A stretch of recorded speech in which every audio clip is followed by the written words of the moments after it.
Welcome back, everyone, to session 2 of Occupation, sequel to Invasion. Before we dive into the session and kind of go over recap, do want to shout out tomorrow we are doing our game of the month for August. We're diving into the Marvel Multiverse, the new D616 system, utilizing the Marvel Universe style. So we're going to be playing our actual play of that tomorrow at 7 p.m. right here on the YouTube channel. So make sure you come through for that. We're also going to be having another Meet the Maker episode with Matt Forbeck, the creator of the system. So that should be live sometime over the weekend. I'm not sure when I'll get done editing and putting that up, but sometime this weekend we'll have that up to check that out. Looking forward to it. So make sure you come through and see both of those. But yeah, let's dive back into Occupation. One other thing I do want to mention before we go to that, we do have the vote open for our first supporter chosen game of the month in September. So far, the Old Gods of Appalachia game is winning. I'll throw a link into the description, into the chat here for anybody that wants to go check that out. But you can go through and vote for whatever TTRPG you want us to play next year or next month that we haven't played so far. Old Gods is winning, but the Free League's Dragonbane isn't too far behind. There's a couple other cool ones in there too. But yeah, let's dive into Occupation.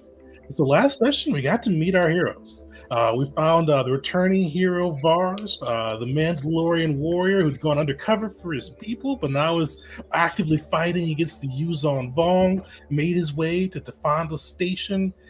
We found that Val, the Tagorian warrior, a newcomer to the party, the one who fights for glory, made his explosive debut onto the station, damaging some property, but still landing the craft in a sense.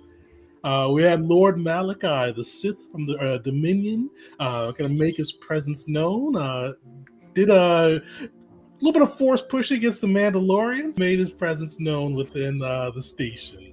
And then finally, we have the Zerka spokes droid C4, fame-loving kind of promo droid designed to fight Force users. Was already on the station, but definitely got to represent Zerka, show what he can do there. But basically, the group had been called in, these exceptional beings from across the galaxy, with the Yuzon Vong invading and the galaxy all torn apart, everyone kind of facing this threat or not facing it in their own way. The president, or the chairman of Zerka, wanted to kind of bring the best and brightest of the different factions and try to find a way to unite the galaxy and push back against the Yuzon Vong invaders who have entered the galaxy and tried to claim it from their own as directed by their gods. And with that, he invited the crew to the station. And they found that a number of the people invited did show up. It just was kind of the people the factions directly in line or directly threatened by the Yuzon Vong invasion. Zerka being a technology, bio, kind of across the board, from weapons to bioengineering to anything technology related, would be devastated by these technology xenophobic invaders. The Mandalorians, the Hutts, and the Minions, all directly in the warpath of the Yuzon Vong. But the others kind of declined. The Republic did not send a representative. Admiral Vexen's rebellion did not either. Neither did the Jedi. So far, it's just these four factions, along with the Hapens, kind of uniting at Tafanda Station to oppose the threat of the Yuzon Vong. But during this conference, you all saw or kind of heard a crash mid-station of the Tafanda and found that the exchange, the criminal network who had turned traitors and partnered with the Yuzon Vong invaders, had entered the station along with some Yuzon Vong bio monsters, things they've taken from this galaxy and enhanced into weapons. You found the Athorian Shriekers as well as the Hunter Voxen coming along with this crew and making their way into the station, trying to destroy this new resource that Zerka has put into the hands of those who stand against the Vong. The group had their first fight and came out pretty well, taking on some of these exchange thugs as well as the Boxen and Shriekers. The group emerged victorious, taking them down without any casualties. And that's where we'll pick up at. So you ambushed part of the group that was kind of heading towards the reactors, but another part of them is still kind of live in the station, but you all have just come through this fight. You see the bodies of the remains of the exchange forces are around you, these hideous kind of Ithorian shriekers, as well as the armored Voxen. Vars, I'm gonna have you make your choice of insight or perception or investigation. You can throw that one in there too, I guess.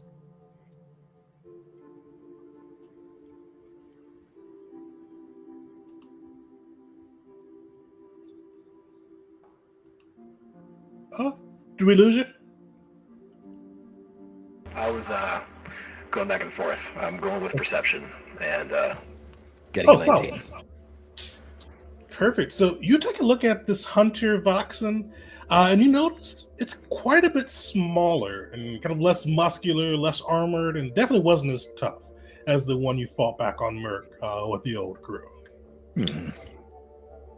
Does it look younger? If that makes sense with this. No, it doesn't look younger. It kind of like, and with 19, you can tell it looks full grown. But give me an intelligence check too on that one. All right.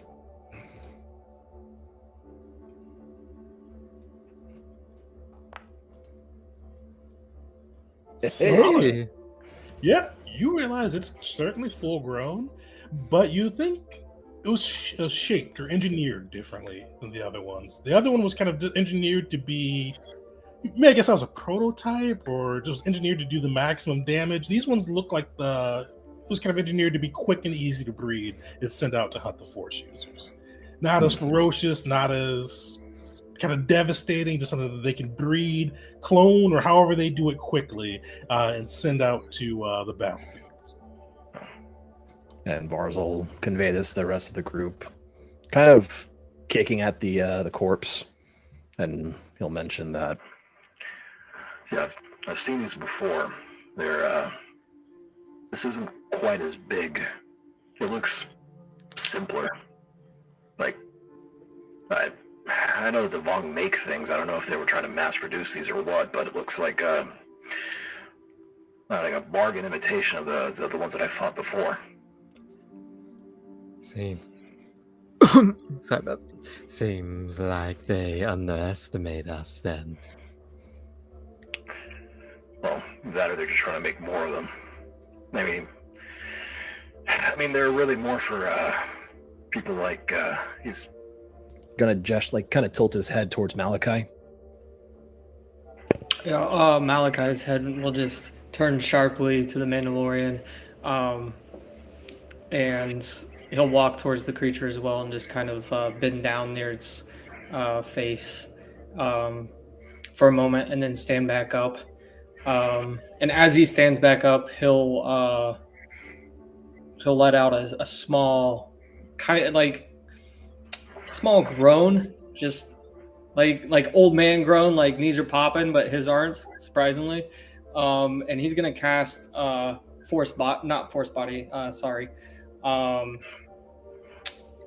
what is it? It's the Vitality Shield again on himself. So I'll roll that in a second, but I believe you're right. But underestimated or not, if there's more, we need to deal with them now. Yeah. I don't know because I remember it was rolled for him before, but I don't know if Vars realized it. I know the exchange thug was like doing the whole Vong ritualistic scarring, but kind of like, faking it, a poser, if you will. Is that something that Vars recognized? I forget. Man, I thought it was Vars that did recognize it, wasn't it? Yeah, I'm not sure. It was. It was perfect. Okay. That's what I remembered. So yeah, we'll say it is. We'll say it. Okay. All right. Yeah, if there's any more exchange thugs, let's try to take them alive. The Vong don't normally talk, but these are just... they're pretending at being Vong. Those scratches and scars are in the softer parts. Vong like to do it where the bones are at. Ah, yes, the inferior models will give us exactly what we need. Well, they'll give us something at least. Tegan, I have a technical question. Experiencing technical difficulties over here. I rolled an 11. Actually, wait, no. I get 2 times the hit points, but I only lose 11 hit points. Is that how this works? Yes. Yeah, you... Okay, because that would have reduced me to 0. Power fails But, if it would reduce you to 0. Yeah, if it reduces me to 0, but it doesn't. And Malachi's going to take a moment to rest if we can. So I'm down to do one of those fast short rests that we have if you guys are.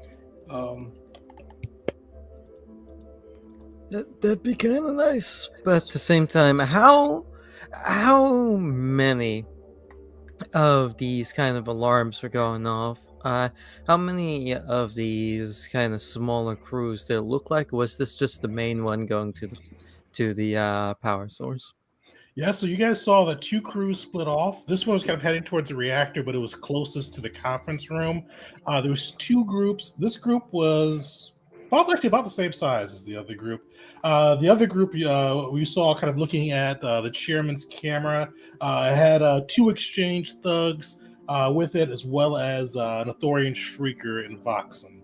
But the one that went the other way, you see, was a Trandoshan.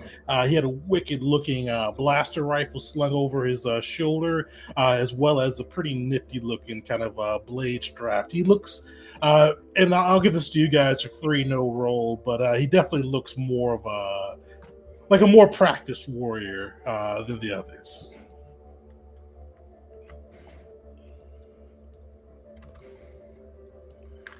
What kind of blade is it? So you see it's kind of a notched blade, and you get kind of in the category type, it's a great sword or a great vibro blade, but definitely looks notched and kind of has that tribalistic feel that the Trandoshans go for. Even through the hazy holocam, you guys can see several notches, almost like a score tally cut into the blade. Wonderful. So Val will just kind of start to saunter out and just kind of wave away Malachi and say, yes, Magic Man, you rest. I shall hunt a worthy opponent. And then he'll look at Vars and he say, fake warrior. And then he'll like kind of pause and he'll go, Mandalorian, in kind of a sign of respect. You shall join me on this hunt.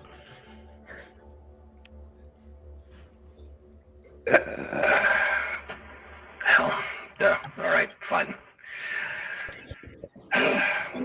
Whoever, I guess I'll be behind them since he's walked past me now, but you see Malachi's hand just slowly raise, and then he just goes and puts it back down. And I will use a seethe if I can before we do our short rest. Are you guys short resting? Yeah. C4 would be up for just going for it. He'll even look to the Sith and say, I didn't know that you were known for being passive. As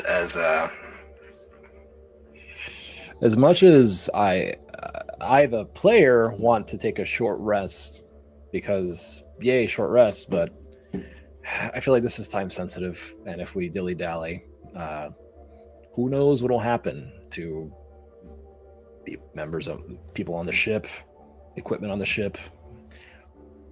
It's tough to say where these people were heading towards. So, actually, with that said, the workers may be replaceable, but this tech is expensive. Yeah, RP aside, whatever the group wants to do, Val will do, but he will probably mock you. No. C4, do you still have a line to your, I don't know, partner, controller, owner? I'm not sure what your relationship is. Let's call him a friend, not a controller. But let me see. Hello. C4 reporting in. So are you reaching out to President Aru? You're kind of your direct line, or are you reaching out to the chairman? Oh, not the chairman, not the Okay. chairman. Especially not after the women and children bit. Oh yeah, I forgot about that. We've all made friends. C4 almost broke down laughing at that one. He knows better than to try and talk to the chairman right now. Sweet. So you kind of delayed for a second, and you kind of hear like it's a hushed tone. Ario's like, "How's it going out there, C4?" One crew is down, but we need eyes on the other to see if there's a certain enough time to lick our wounds, or if they are truly priority.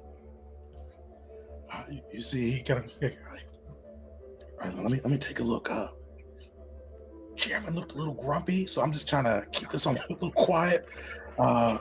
You see, he kind of hears sounds of scuffle as he kind of goes. He pulls up the hollow port. Looks like they're heading towards the hyperdrive. This Trandoshan, he's kind of looking around. You see, he's moving with a purpose out there. You see him, kind of hear him like move his wrist. He goes, they're probably about 5 minutes out from the reactor room, from the hyperdrive reactor room. C4 will relay that and will kind of clear his non-existent throat and say, I believe we should get a move on. How far are we from the reactor? You hear Aru kind of pipe through C4's comm. You guys, if you hustle, about 2 minutes, normal pace, you guys are about 4 minutes away. You could beat them there, but depends on how you guys want to play. Well, let's try to beat them there. Out of game mechanics. So 2.5 minutes. If you guys are able to get there on the jump of them, you guys would get there 6 minutes without using the kind of the extra boost. So just a minute after them. But this would be a potential kind of if you hustle there, this could be a potential way to get exhaustion. I mean, I don't know about you guys, but a Trandoshan with purpose going towards a big energy thing. Let's do it. All right, well. okay, let's hoof it. All right, you guys are racing it? Yep. All right, everybody give me an athletics check as you guys race down the hallway trying to beat the Trandoshans there. DC is 14. So if the group gets it, or most of the group succeeds, you guys will be able to get across. And looks like the group does succeed pretty well. Did anybody fail that? So Val, you surprisingly kind of struggle a little bit as the group starts hoofing it. You will take 1 point of exhaustion, but with the whole group kind of really just pumping through to get there, you guys are able to make it to the reactor room ahead of the Trandoshans with 2.5 minutes to prepare for that crew making their way in. So I'm going to shift you guys to the maps. With you guys making it there, is there anything you all do to prepare for these guys? So I've already currently got Force Body, Vitality Shield up. Let me see what else. Battle Precognition is up, and Saber Storm would have ended, so I'll disable that. On the way there, Malachi, moving with the purpose that he was, can I expend a couple of hit die with Seethe as I'm moving with anger? And there, but you guys, the way you guys are moving, will be using your full kind of focus to get there ahead of time. Okay, you're lagging just a little bit there. Yeah, so after you get there, For if me. you'd like to, you could use seeds, but you wouldn't be able to do it on the way. You're using your full focus to get there ahead of them. Okay, cool. I'll use it when I get there. I have a spell I can cast through my armor because my armor is my enhanced item. Let me just double check how many charges it has.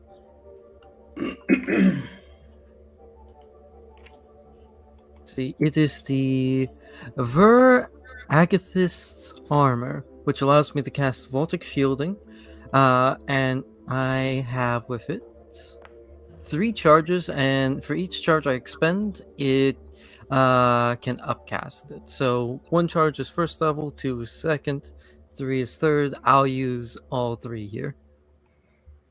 Nice. So that'll give me, I'll post it real fast. Voltic Shielding. Which is basically just Armor of Agathis. Oh yeah, I forgot with the system. You guys can't place yourselves. Let me throw you on the map, and you guys can place yourselves where you'd like to be. Where do I? I'm just going to use second wind. Sweet. The formula's messed up, so I got to fix it real quick. It doesn't add my level into it, so really that would Oh, have been weird. Oh, awesome. There's something else I can do. I almost forgot about it. I have a certain ability given to me because I am a droid. I have Rapid Reconstruction. Hopefully you get some good luck with that. Let's see here. How many times would you say I would be able to do that? Just the one, or? Well, you guys are there kind of 2.5 minutes ahead of them, so you guys do have. Because it takes it's a bonus action on a round, so you'd have enough times to do it as many times as you could. Yeah. I'm gonna do it twice real fast. Son of it. Can anybody else see in there? Oh. No, not yet. Oh, oops! I forgot to bring Varus and Val out. There you go. I'm there. I'm just yeah, the map's Can't see. black right now. Here.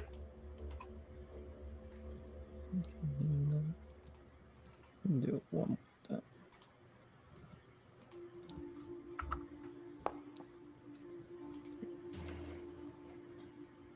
Can you guys see now? Yep, now we can see it. Yep. All right. Where's the entrance? So the entrance is kind of down below.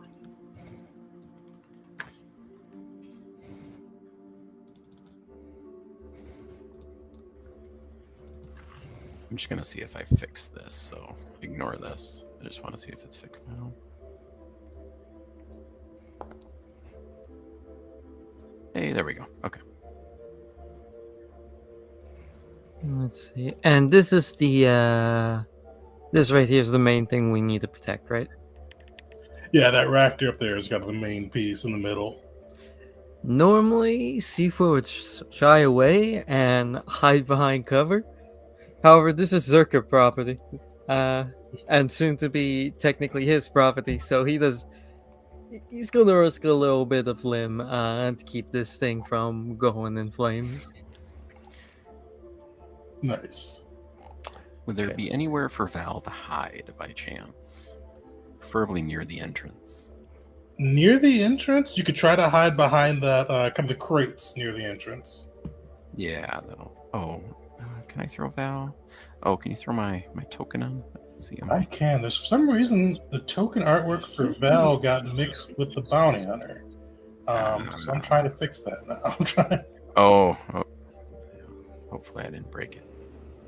I don't know how that. I may have done that myself. I'm not sure what happened there. So I'm trying to figure out where I put that token.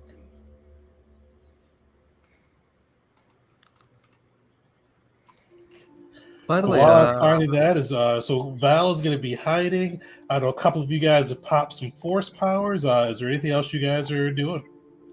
what are we looking at in terms of HP. In terms of what? HP. Oh yes, whatever you got plus whatever you got from your rapid reconstruction stuff.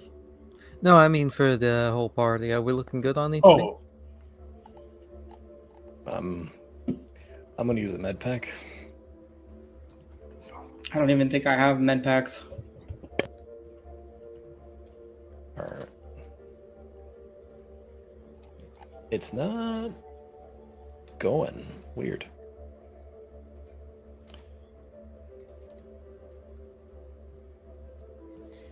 So I got a 14. I forgot about disadvantage on skill checks. That's going to be rough. oh, do you have heavy armor? Oh no, you got it from the exhaustion. Yeah, exhaustion. Yeah.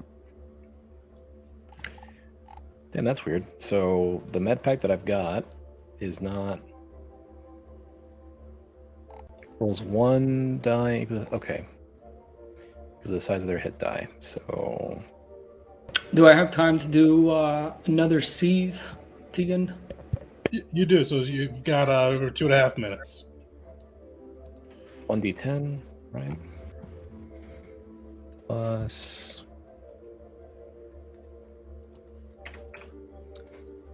Oh, I found my superiority dice. It's with the tech casting. Oh, nice. Speaking of that, I will use the manifestation of the fighter from Sentinel. Almost forgot to do that.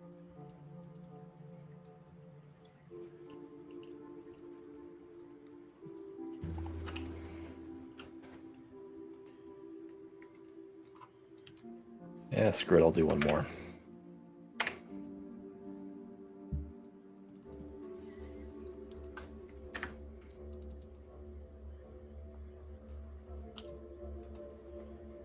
Okay, up and up. Let's go with durable.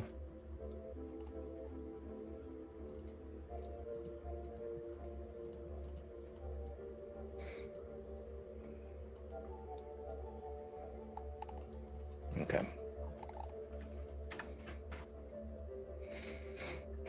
Okay, cool. So I'm ready. I'm really wishing I had brought some mines, but I'm surprised you did. I thought you had a lot of explosives. You must have used them all last. I mean, I've got missiles, but they're not that crazy. Perfect. So we've got Val hiding. We've got our Sith seething, kind of gathering the dark side around himself to prepare for the battle. We've got C4 gathering, kind of preparing his tech, readying his armor to be able to fight back for him as well. Is there anything else we're doing before we jump in? There's one more thing I'd like to do. I'd like to cast shared shielding. Who would like to share the shielding? Oh, I didn't put the description in there. It's the one that where we both share damage, but we're resistant to damage, and we get a +1 to AC. Nice. Who would like to join C4 in that? Interesting proposition. I don't know if you want to share it. He's more for C4. The logic is I'm standing in front of this generator. I'm gonna get hit. At least make sure it hurts a lot less. So Yeah, share well, the pain. There we go. That's the Val we know. Hey, there we go. I don't mind if you want, or if you want bars. It don't matter to me. I'm kind of hanging back. I mean, I'll probably move up in case if things get dire, but that here's hope it doesn't get to that. Yeah, I'm gonna set up back here in the hopes that I can get a shot off or two with my Sentinel stuff, and then I'll close the gap. All right. In that case, shared shielding with I have immediately forgotten the character's name. I am sorry. The cat. Val. Val. Thank you. Shared shielding with Val. All right. where you guys are able to get your preparations off. Val attempts to hide behind the crates. Malachi, so Malachi, you're sitting up, right up front there. The entry is right there, or am I on the wrong side of these crates? The entry's right there. Yeah. Oh, F. Yeah, I'm all the way over here. I'm gonna walk my happy ass that way. Just to clarify, are the crates by the entrance here? Yeah, the Or crates is are by the entrance. Yeah. The ones Val's hiding behind. Okay. How in big that are those case- crates, by the way? Just like they're partial cover. Guys Well, can- I mean, like, are they heavy, big? What do you mean? If I throw it at a person's face, will it hurt really bad? They are large size. I would say probably about 200 pounds. So if you can lift it with your powers, you'll be able to throw it.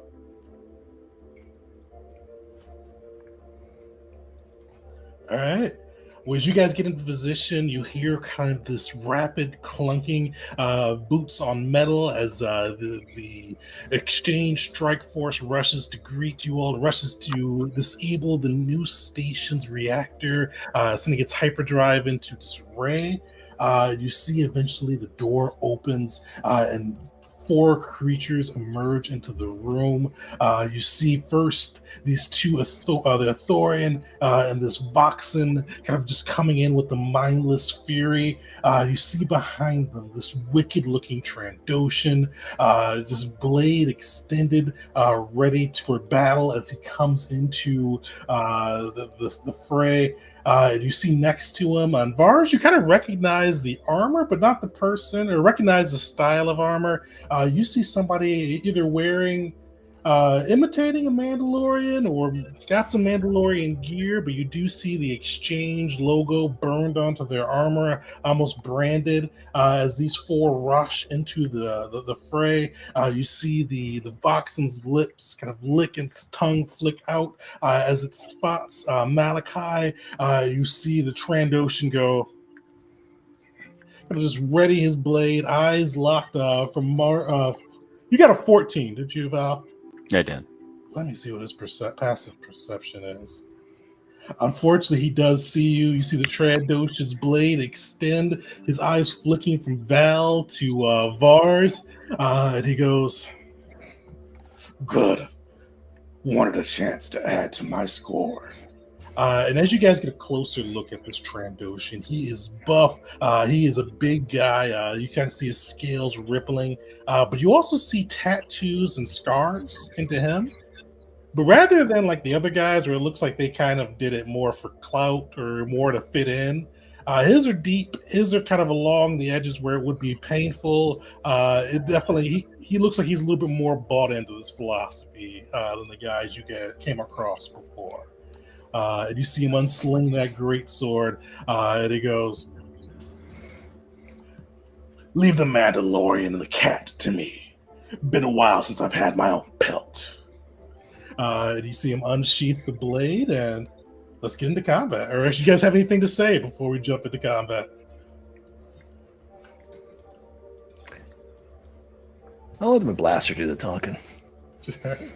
C4 is not expecting him to be so Vong-like, and if he could sweat, he would be.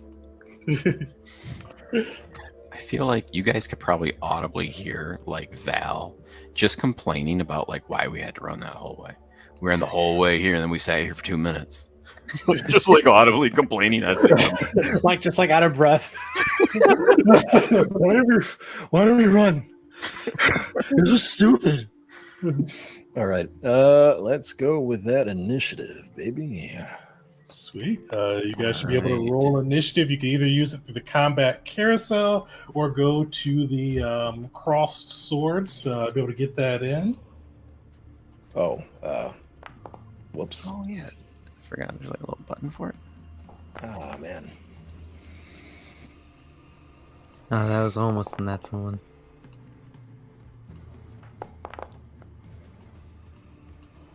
Oh. Okay.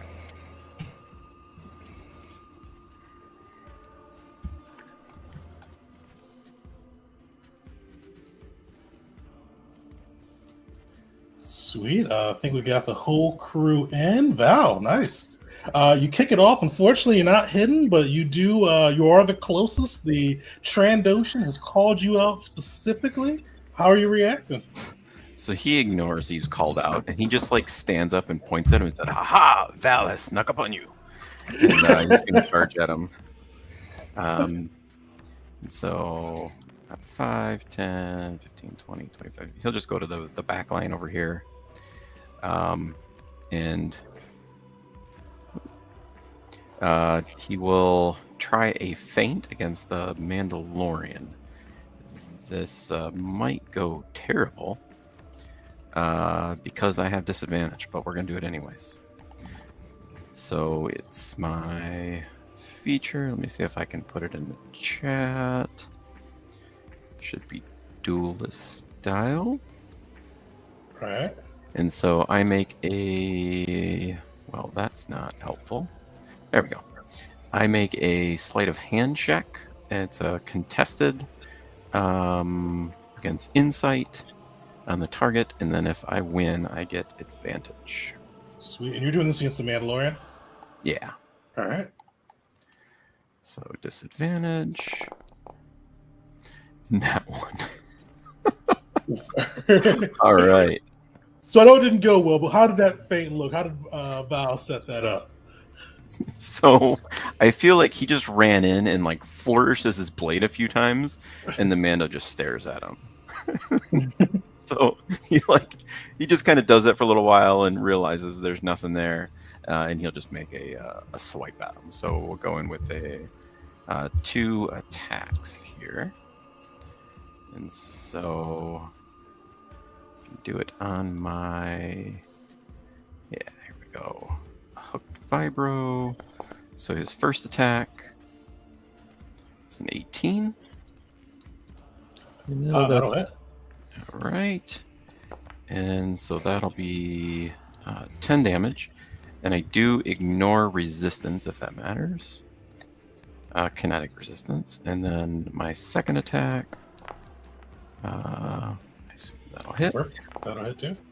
Oh, nice. So 14 damage. Nice. How do those slashes come out? How does it look for the Mando? So he comes in, he like rushes in, he flourishes his sword to make a grand entrance. No one's buying it. He says, "Ah, screw it." And he just kind of makes 2 quick cuts, back and forth like Zorro. Nice. You can see kind of those cuts striking off this inferior Durasteel armor that this Mandalorian initiative's wearing. You see him kind of like he looks a little bloody after that goes, and he is actually up.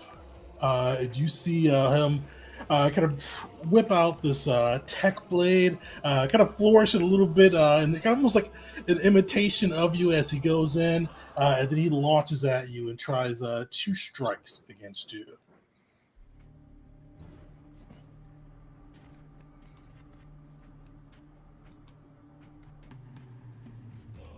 Oops, I forgot to target you too.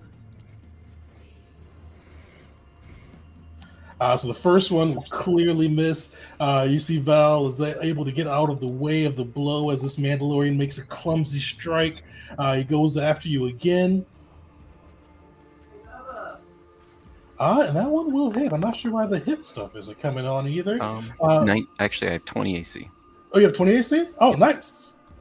So that one kind of just cuts into your armor, but does you no harm. As this Mandalorian kind of just clumsily comes after you.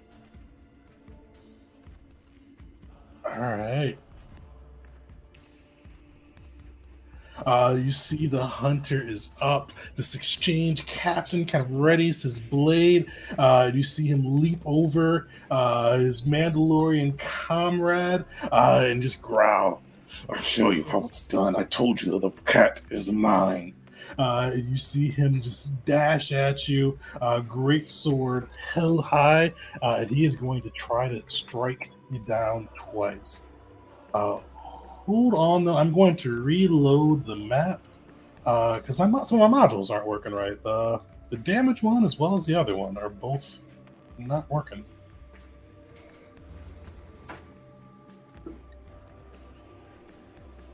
Well, it's weird because it was working. We did our little test last time too.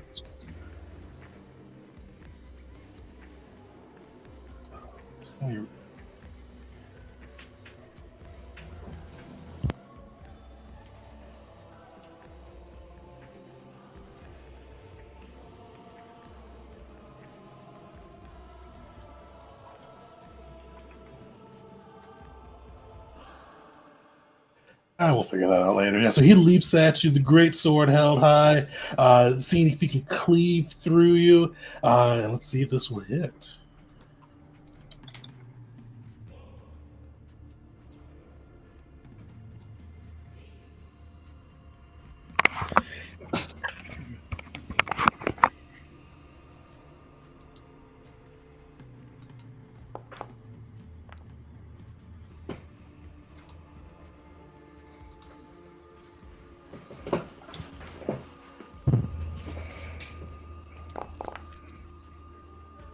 So that will miss. So you see that first hit kind of come down, but clearly just not be able to kind of land upon the Tregorian. You see him lash back out as he tries to strike again.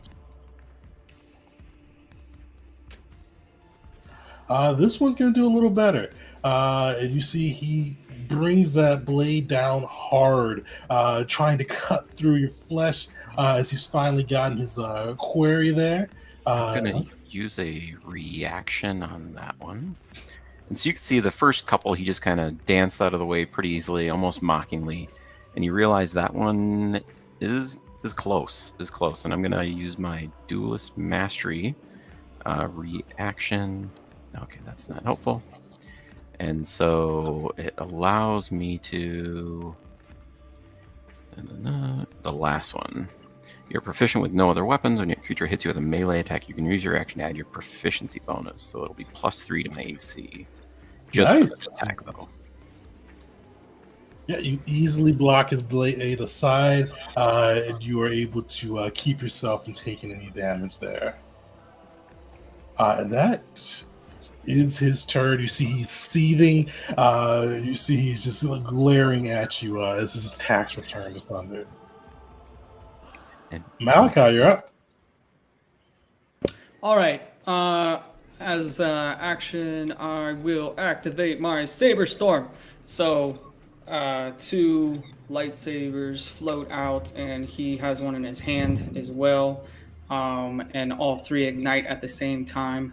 And in addition, one more weapon comes out, and this one's a vibroblade, and it comes out kind of spinning like a helicopter propeller, and it seems to have kind of like this faint, like heat around an object, how it kind of distorts, the area around it when you're looking at it. You kind of start to see that around it, and it kind of floats back and forth in front of him. So that's I'm going to animate weapon and use Saber Storm, and that's my turn. Nice. All right, the Thorian Shrieker is up. It is going to charge forward. You see this creature just ambling towards you guys, clearly in pain. It is going to let loose with a shriek.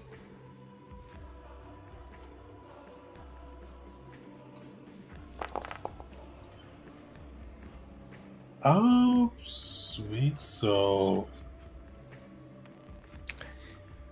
I do get to, well, come on. There we go. Yikes. Oh, shoot. Is that Ithorian within range? I don't mind to go back on my... I'm sorry if I'm going back, if this is okay or not. I didn't see that the Ithorian had ran up. Would I be able to make attacks? He's doing it on his turn, yeah. After you, though. Okay. Yeah. You ran up to me. I get to... All right. Not that it's gonna do enough, but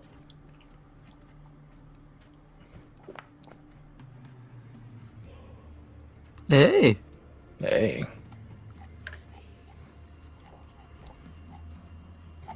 Solid. You know, maybe I can stop this. Yeah, so not enough to put him down, but that definitely hurts him as he kind of runs up. All right, I'm gonna try whatever. It's my last one. Let's go for it. I'm gonna attempt.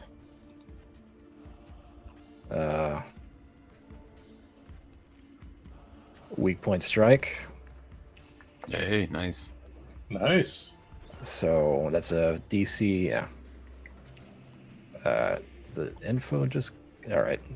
Essentially, it's stunning strike with a DC of 15. I really don't want to take that much damage.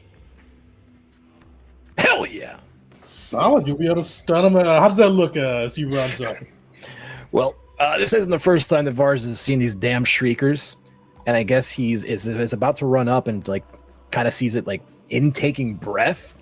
He's like, nope, and he's gonna just like quickly level his rifle at it and try to get it like one of its mouths to try to just disorient it enough to so where we don't get hit with that damn sonic wave of hell. Perfect. You see it open, kind of its huge maw as this humming begins, but that blaster bolt packs it. You see it just freeze up as the flame spreads around it. One thing, for whatever reason, this isn't doing the incendiary cells because I do have that as my ammo. How like it's gosh, I forget. It's like a D8 every turn or whatever. Like if it starts a turn there. Yeah, All so right. we'll roll. We can just mark it. You can mark it on the map, and we'll just roll it like we did for roll 20. Okay, so I think.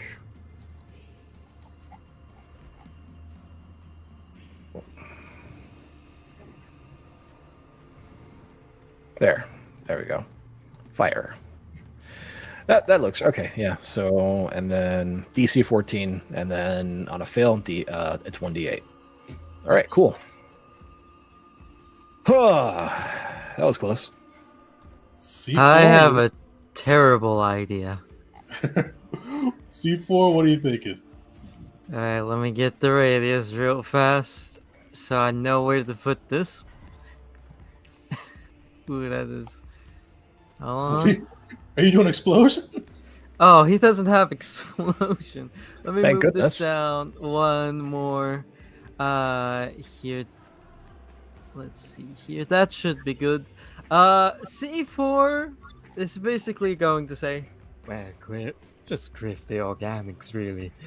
And he's gonna put down debilitating gas. Oh, the nice thing too with this system is it gives you a measured template. Oh, So you don't have to. hey. Yeah. So post what that one does again. Weird that it didn't make everybody throw. Because usually it gives you the saving throw piece that they need to make in that area.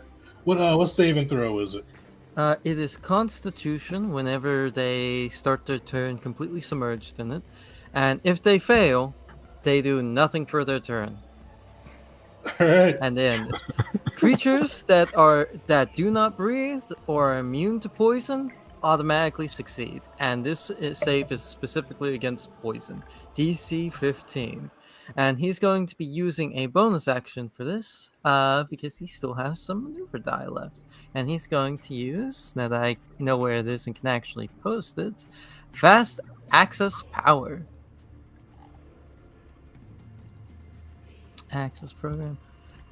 It's weird it doesn't post the description. It just posts the name. Maybe if I open it. There might be. There we yeah, go. info. In that case, I'll do that with the debilitating gas as well.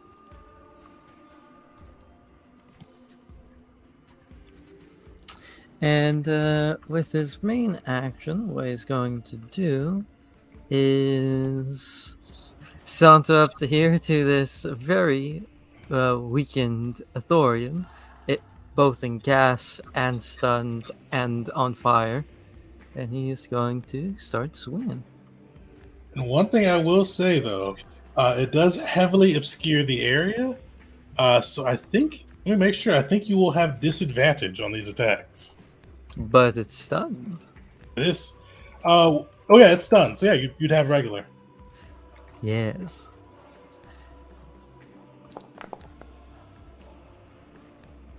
Definitely buying a gas mask. Just- A rebreather. I need something.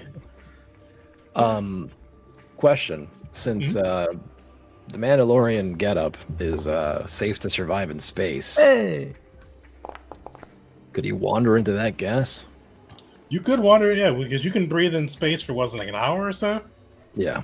Yeah, so you'd be able to get in there. Yeah, Oh, if you nice. don't need to Great. breathe, say for example, you were an Athorian who was outside of this first and not stunned, they can hold their breath for an hour, they could walk in and no problem. So, some crit damage right there. How's he looking? He is bloodied now. Alright. Oh, it didn't do the crueler crit. That Yeah. is 15. It's really weird. Like all the things we turned on last session are like off for some reason. Weird. By the way, how's he looking? He's bloodied. Good. And C4 looks very proud of himself, despite this may or may not. This really only benefiting him. And how did that all go off with C4 with the gas and the strikes? How did that all look? He literally said, "Where griff the organics." Toss that out some Circa brand deforester. Just some basically high grade weed killer that's going to choke the air, courtesy of the gardener. Or very least that's what Zerka says. And he just looks very proud of himself. Very smug. You see the swirling smoke or swirling gas engulf the exchange forces as well as Val and C4. Vars, you're at the edge of this mist. The Voxen is up. Let's see how it does against this onslaught. Con save DC 14.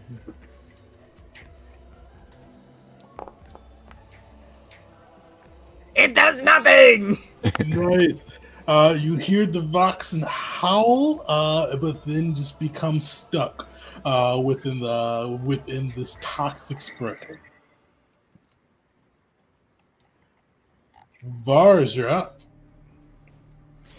All right, so this is heavily obscured, but I can still kind of see, or no? You can't see. You kind of know where they are because they're not hidden, so you can kind of use like hearing and all of that to kind of know where people are and target them. But you would have disadvantage going on for any attacks. Well,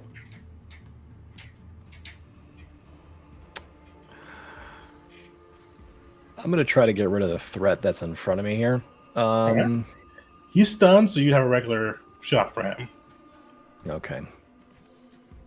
I mean, what does that mean for rapid?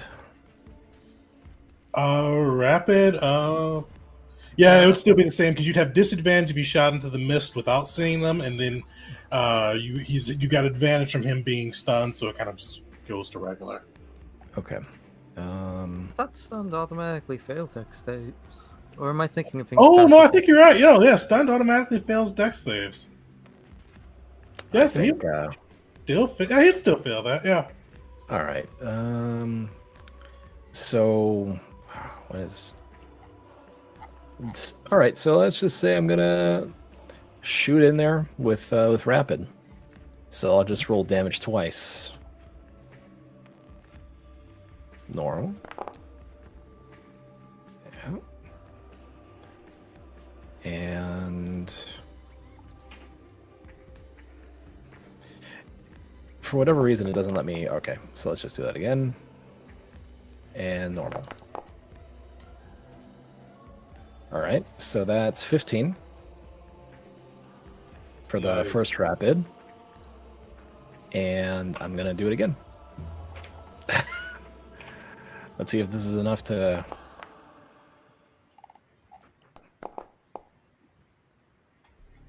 So, 8. Oh, don't forget about your minimum die threshold. Is that...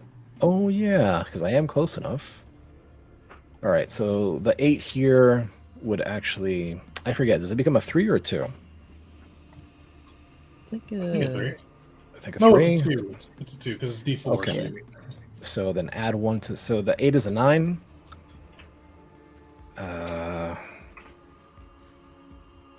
And I wish you'd just let me roll the damage for it.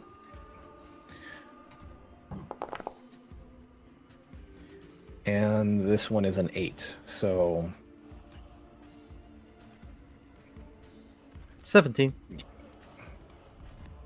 Yep, so 17, and then what was 15 for the other one? Yep, total of 32. Nice. He is looking extraordinarily rough.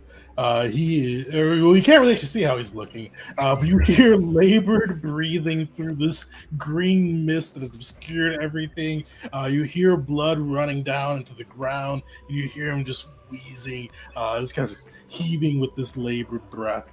He definitely looks like, or definitely feels like something made, like a strong breeze could take him down. And with rapid, the flames still come, right? I'd imagine that they would. Yeah. Okay. Sweet. So, you know what? Since they're not going to run out of there anytime soon, I'm gonna, as a bonus action, try an unarmed strike. Whatever. That's 1d20 plus my strength plus proficiency, or yeah, it's be one. So how do you get to do unarmed strike? oh, the monk splash class. Nice. Does that work with the blast rifle too? You know what? I guess I could have used my object interaction to let go of it and just try to punch out with it. No, I mean, does it work with you attacking with your blaster rifle? Oh, okay. So let me go ahead and put this out there. Yeah, you can knee, headbutt, with one arm strike. And it doesn't show. Neat. Very cool. You gotta click in and click info right below instead of rolling it. Yep. And there it is. Yep.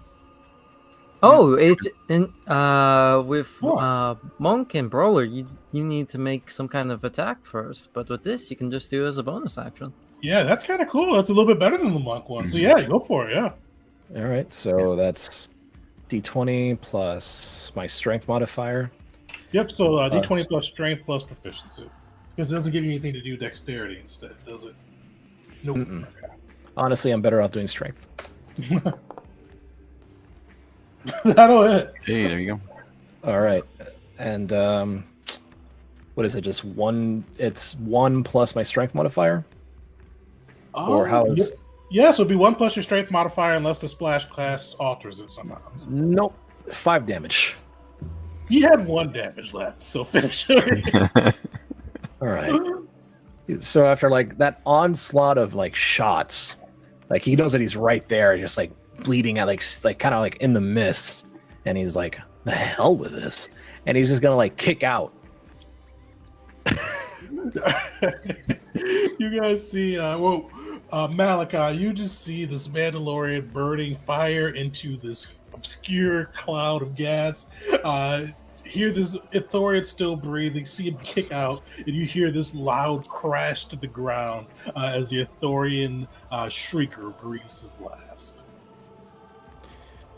Just. I kicked the darkness. And I felt a crunch, so I'll take it as a victory. Val, you are up. You are in this cloud of gas, unfortunately. So Constitution save. This was the bad part of the plan. Yeah, I'd like to remind you that I am one of those who requires breathing. All right, Fighters let's get see. con saves, right?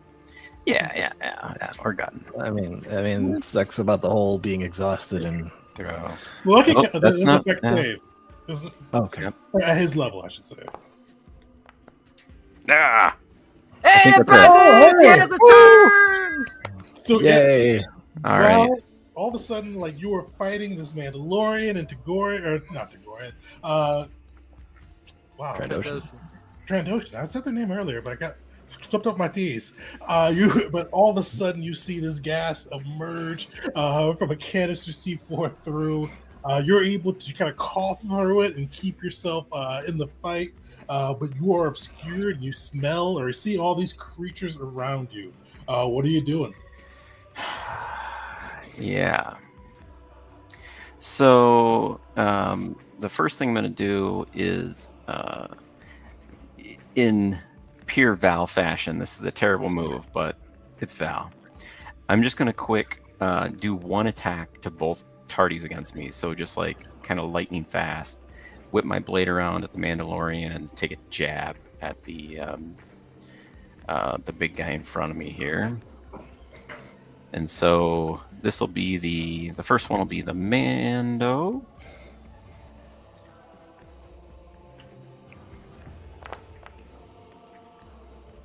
Nice, and that is actually a crit because I have the mod for the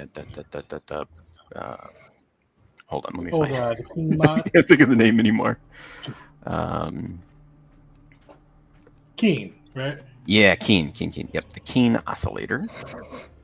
And so let me roll my crit damage.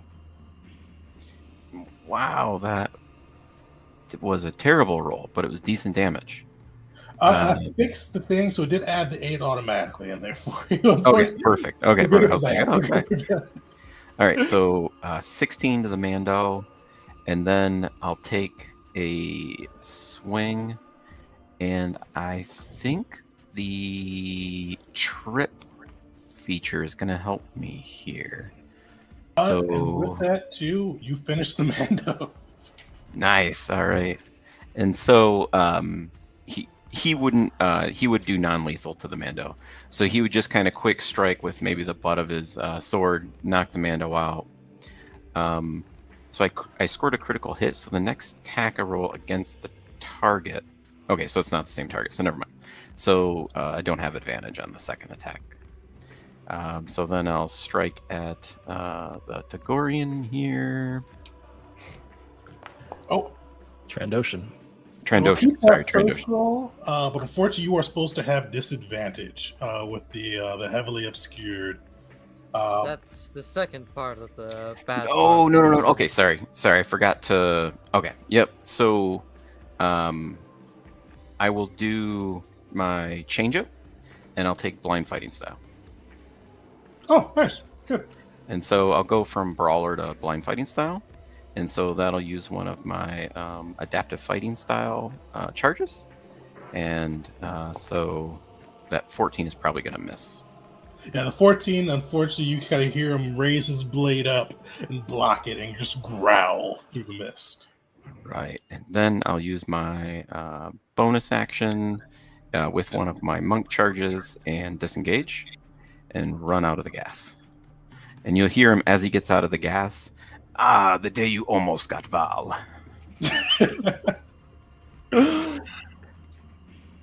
Sweet, you see that Mandalorian crunch to the ground, hear the growls from the Voxen and the exchange captain. Mando is down, exchange captain is up, but he needs to make a Constitution save. And he is not proficient in Constitution saves. Let's see how this goes. I would He like is to apologize. feeling it. You hear him just growl. He is pissed. Let's see. He is getting out of this mist. You see him charge out Vars, just barreling through the mist, coughing as he does, and he goes, "You lot have no criffing honor." And you see he's about to get real. Let's see, how far can that go? 50, so he's not going to use that yet. Actually, no, he is. You see him, he kind of steps back. You see him tap on his wrist, and you see this nozzle emitter open up, and he is going to let loose with a carbonite blast. Oh no. Ruh-roh. Oh, that's a lot of dice. That's Oh that's a lot. no!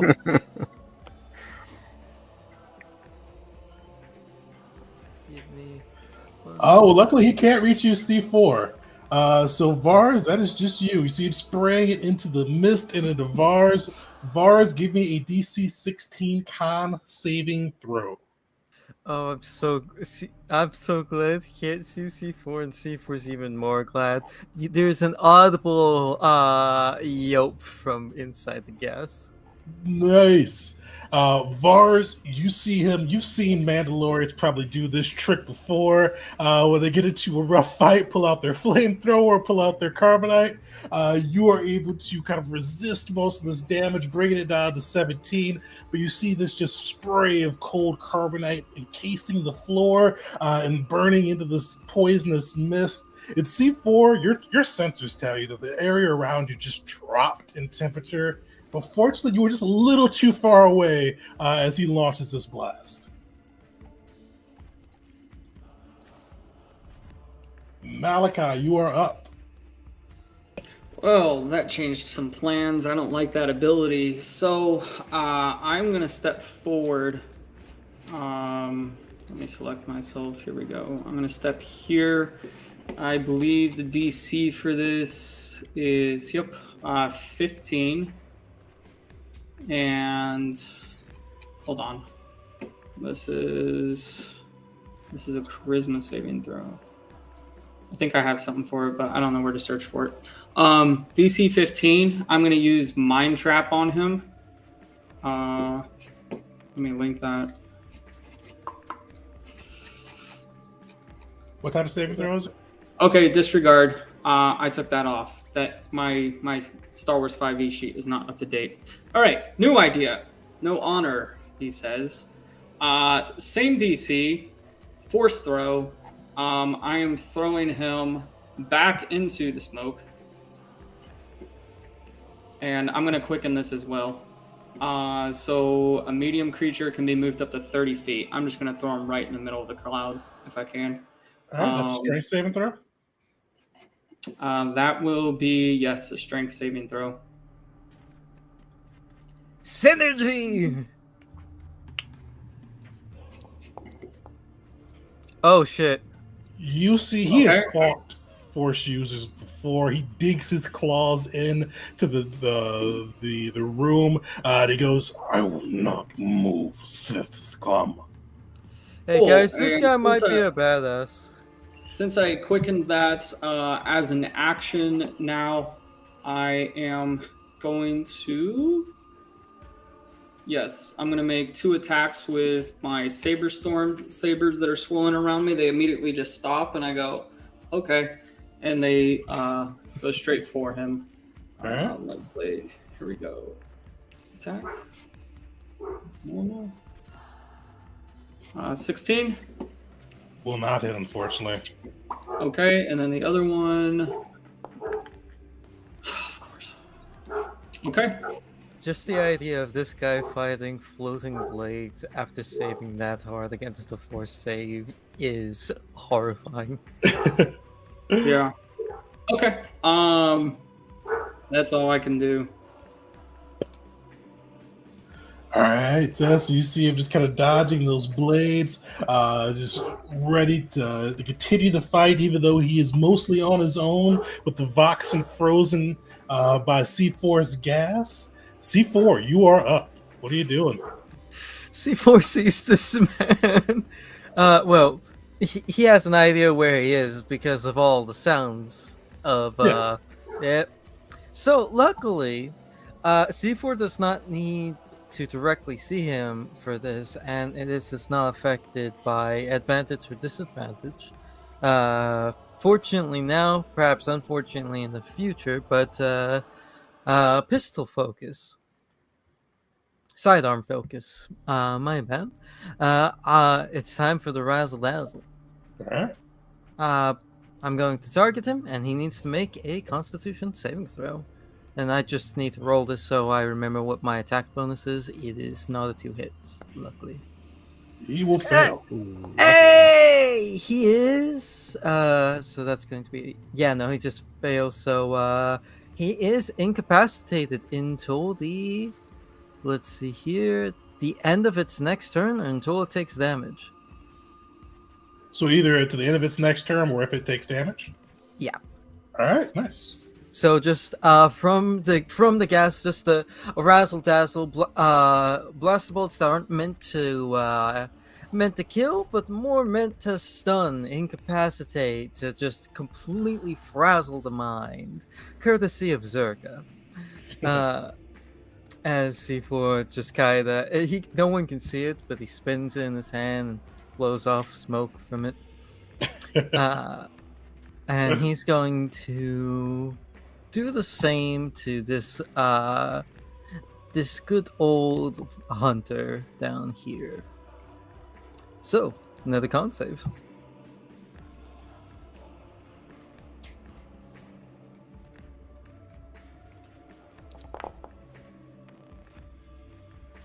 The Voxen seems a little bit more prepared for it. You kind of see it smash into its the blast smash into its scales. It hisses, its tail kind of striking the ground. It looks angry. And then finally, C4 does have a bonus action, just enough tech points for it, as well as. Did I use the last one? I shouldn't have. Oh, it automatically used it when I posted a fast access program. So I'm going to use fast access program, and I'm going to keep that in mind for the future, that if I roll this, it'll use a superiority dice automatically. And I'm going to cast as a bonus action. Right.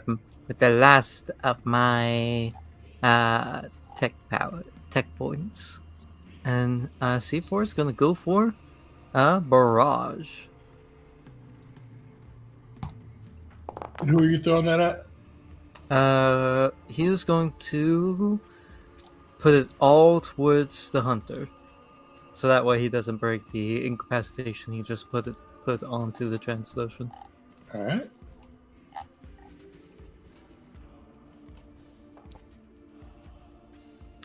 Damn. Because he wasn't stunned from that, right? Or was he stunned? No. So he's gonna take half. So that's 7. But C4's starting to get a little bit more concerned about this Voxen here, and he's gonna very slightly move from where he did all of that. Perfect. So you guys see this barrage emerge from the smoke, and then see the captain, even after taking that first blast on the chest, still able to dodge it. The Voxen is up. It needs to make another con save to see if it's able to keep itself moving through this gas. Yeah. God damn! You hear a roar, like just this primal hunting roar, as it is enraged and free. It is going to come charging forth. You see it burst out of the gas next to you, Vars. It's gonna. If you see it come through, and you see Vars, it kind of looks at you and just whips its tail at you as it moves. I get one shot off. Is it? It got within 5 feet of me, right? It did. Do you have to be able to see it though? Yeah. Now we can see each other. Or if it. So the Sentinel, fun stuff. when they move to within my reach or move 5 feet or greater while within my reach. Nice. So, whatever, I get to hit him. I get to hit the guy once. Yep. Yeah, maybe. That'll I hit. hope so. I hope so.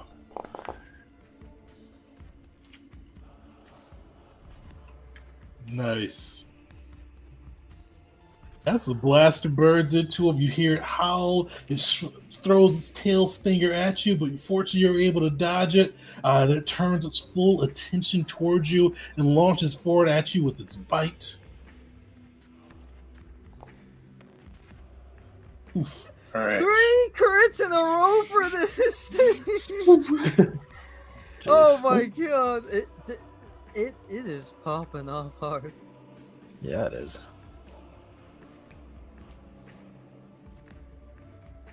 Oh, why Alright, is it giving me the chance to make a damage roll?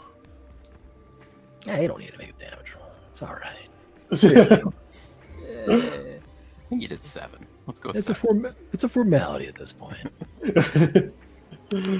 Oh, where is that at? That's up there. Why is it not rolling? Oh, we'll just roll it manually for now.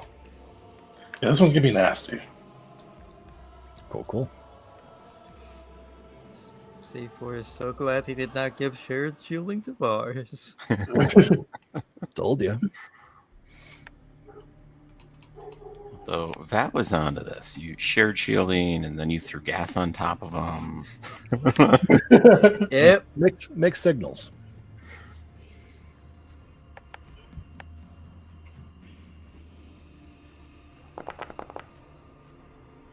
Oof. As you see, it digs its teeth into you, just throwing its full force into its bite. Give me a dexterity saving throw.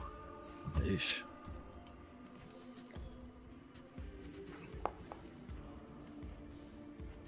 Yeesh. Oof. All right. And I'm not sure why it's not.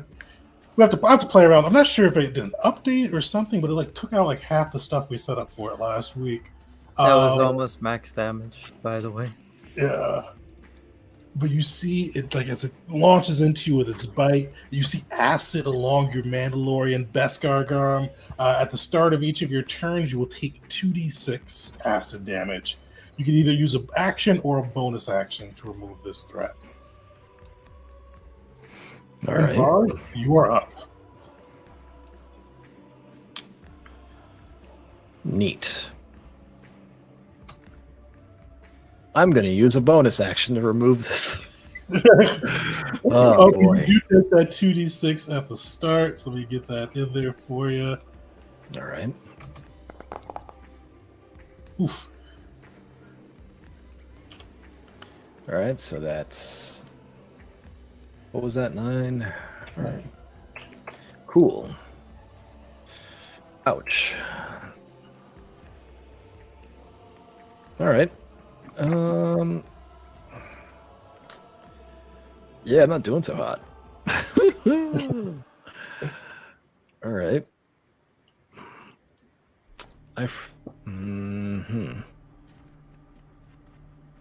Yeah, I'm not sure what to do here. That's I was sitting pretty at 50 plus.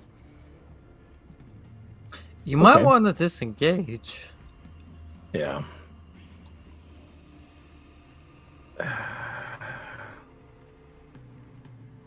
Yeah. There's not much. I mean, so I already used my bonus action to do that. Nope, that's not what I wanted. Okay. Yeah, because where you're sitting, this guy, after he's done being incapacitated, is going to come straight for you. Yeah. Come on, darkness, my old friend. Hey, you can walk into the gas. Hey, it's exactly what I'm gonna do. Yeah. Well. Oh yeah, you can breathe. Yeah. Yeah. So I'm gonna disengage and make my way to the absolute ass end of the gas. Ouch. C4's actually going to ask as you go by, friend or foe. Yeah, not Vong. Ah, good. Actually... Oh, that's a bonus action. Never mind. I was going to do Second Wind, but yeesh. All right, well, here's hoping I can survive a round. That's it for me. All right, Val, you are up.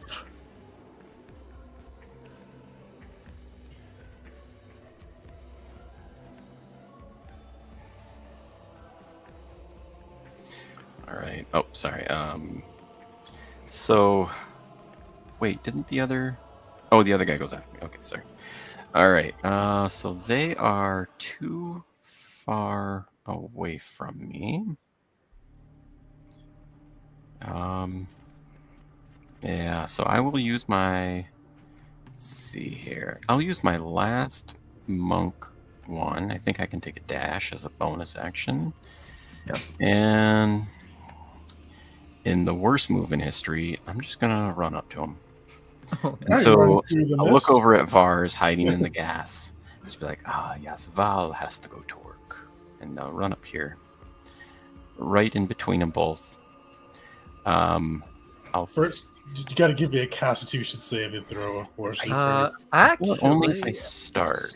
Yeah, it's only for if you start. Only start, it doesn't count enter as well? Let me double check that just in case. Each creature completing count at the start of its turn. Yep, only at the start. It's powerful, but luckily has a few key components against it to make it not massively overpowered. Oh, so throwing him back into it earlier would have done nothing. Oh no, it would have. Obscure vision. No, it would have. When he started his turn next, he would have had to make the save. Oh, okay, gotcha. Starting. I'm so tired, guys. It's 2, almost 3. Sorry. Yeah. So Valak takes a big breath, runs across the room, and first he'll make a strike against Trandoshan here. All right. That should be with advantage because he is currently incapacitated. Oh, is that advantage? Incapacitation gives advantage, right? I don't think it does. Let me check. Yeah, I didn't realize he was incapacitated. That's all good. All right, so... Just can't take actions or reactions. Gotcha, okay. Wait, actually? I thought I had that ability like stun where you get advantage. Unfortunately, not with that one. Oh, my bad. All right, so the first one will come through. You'll take 14. Then I'm going to use a maneuver for unarmed disarm. Yeah, disarming blow. And there's the info for that one. So he has to make a save.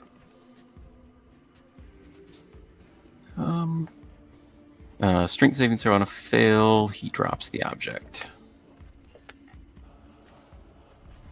Nice. Knock his sword out. Yep. So knock his sword out. I have a free hand, and I will catch it. And as an object interaction, can I throw it into the gas? Yeah. So I'll kind of go in for a quick strike, hit his hand, catch his blade, and then throw it behind me. And just be like, "Ha! You have been beaten. Do you submit?" And then I will. I assume his answer is no. So Yeah, he just growls at you. I'll make a second. Fury on his scales. Who threw this blade at me? That is a crit. Nice. Was that the Voxen or the Trandoshan, same guy. Nice. So 23. I'm gonna just burn an action surge and I'm gonna make 2 more attacks. Go for it. He's looking. He's not bloody yet, but he's looking rough.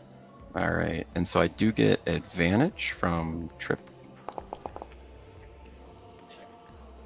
18. Does that hit? That will just hit. Nice, and then I'll make 1 last attack. Normal. Nope, I assume that misses. Yeah, so he's able to kind of dodge the second one, but he is looking bloodied now after this onslaught. All right, so yeah, so I come in with kind of a quick flurry of blows there. And oh, just so I don't forget it next time, because I always forget this. If I have advantage, I get another roll. So I hit on that one. I'm not worried about a crit fish, but I keep forgetting about that. Do you want to try a crit fish or? Yeah, I'll go for it. Why not? Let's see here. I think this is that a 20?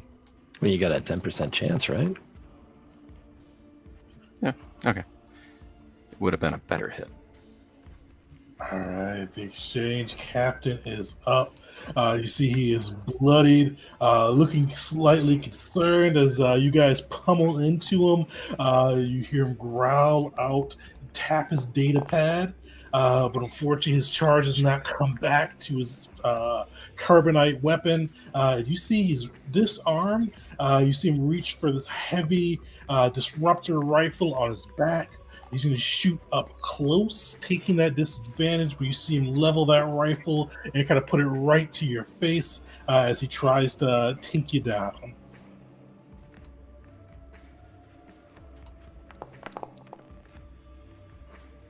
And he'll miss. So you see that first shot go wide. You hear him growl again and try to hit you with the second.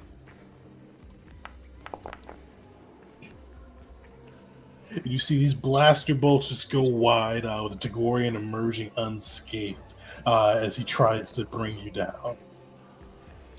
All right, I will do riposte. Nice. Actually, does that count as a melee attack? It wouldn't, so it'll still be a Okay, blast nope. attack even with a... Okay, never mind. I can't then. Okay. All right. Malachi, you're up.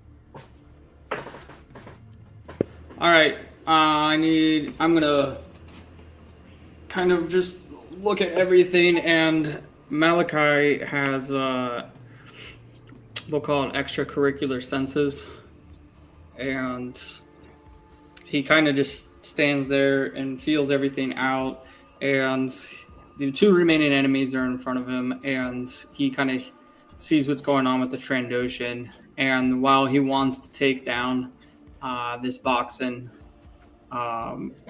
he's gonna cast instead Choke on the Trandoshan.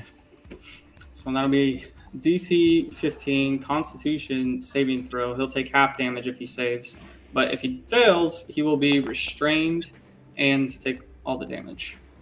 He's restrained. Hell yeah. So, damage. Normal. 27 damage and restrained. He is looking rough. Not sure if I mentioned it. I'm going to quicken that if I can. So that'll cost me some more force points, which I've got so many of. I want to burn them like everybody else. And let me minus those before I forget. So...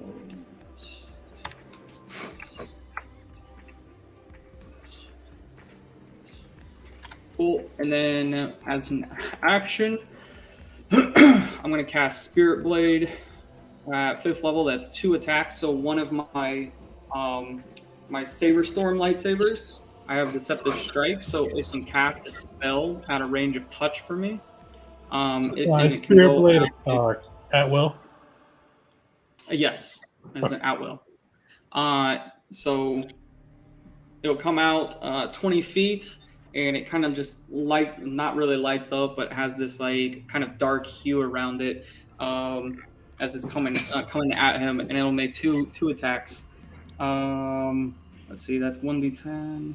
Oh, I don't have to do that. I just click this. Cool. So first one. Casting Spirit Blade with Saber Storm is the weirdest flex I've seen. Okay, that doesn't work. You do have advantage due to him being restrained, though. Oh, okay. Well, that's a miss and a miss on the first attack. Yep. And then the second attack, 18. Just hits. Sweet, and that'll be another 8 necrotic damage. Oh, nice. Sweet. And then- Yeah, he is looking rough. With that, I will move my ass over here. Is it supposed to be And- 2d10 damage for that hit?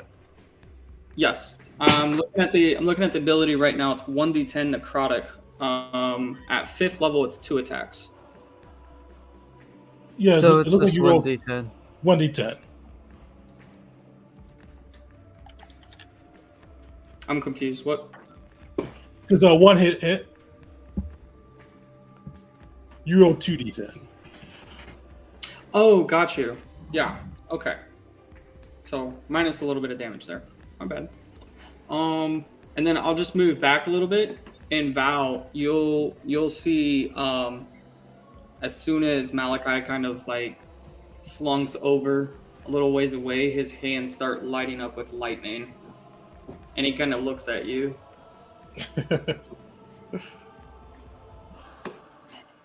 All right. The Thorian is dead. C4, you are up in the midst of your gas. How long does that gas last, by the way? A while. It's concentration. Let me double check just to see. It lasts for 1 minute. And you can turn, if you want to keep it on, you definitely can, but it's a free action to unconcentrate on something. I know. This is a good area of denial around the thing we need to protect. Oh, and, sure. And C4 definitely. Let's see here. How far we can like that? Give me 1 second. I want to see if I can do a bit. It looks like I can. If C4 went about right here, would he be able to see these guys, or would they be covered by the hyperdrive? They have partial cover, but you'll be able to see them. Yeah, so that's what C4 will do. He's going to walk over here out of the gas, and he's going to enjoy the show. He could hear the crackle of the lightning. We're the only ones with a Sith. He's going to enjoy the show, but he is also going to. That's weird. The 2 came back in my tech. Put that back to 0. He is also going to take a few shots. First thing he's going to do is a blast at the hunter.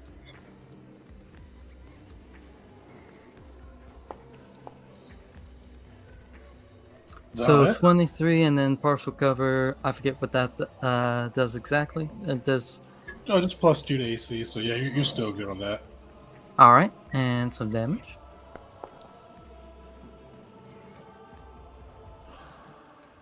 And then You see, he's its skin going. feels like it absorbs a bit of it, but definitely comes through.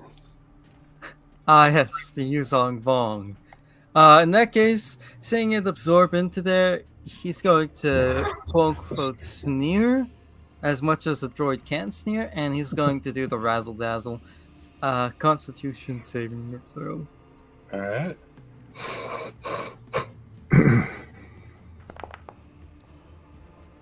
Yeah, it's too angry to be incapacitated. It's bleeding. It looks rough, but it's growling. Tegan, I'm pretty sure that's the 4th crit in a row for this Voxen. This Voxen is going down without a fight. Can we name this guy? He's earned it. He's earned it. Rigged. It's the Alpha Voxen. Yeah. Really took me down, man. Jeez. All right, so C4's actually starting to regret coming out of the gas. So Val, you're going to get a chance to make an opportunity attack. Ruh-roh. He is charging. You saw as he Malachi force choked the Tagorian. The thing was salivating with spit dropping down to the floor and sizzling with its acid mouth. It is rushing forward. So Val, See if that'll hit. Nice. All right, so there's some damage, and I think there's something I might be able to do. We'll see. My last superiority die. Do I have anything useful? Oh wait, the DC 14 for the fire Oh yeah. for the Voxid. No, I don't have anything useful. Okay, good talk. Hey, it didn't crit. Yeah, so just 12 damage. That's all I do. It is bleeding. You cut into it, like it is like barely on its feet, but has this feverish dash towards this force user in its midst. You see its tail strike out first. Oof, that will hit. Make a DC 14 Constitution saving throw for me, Malachi.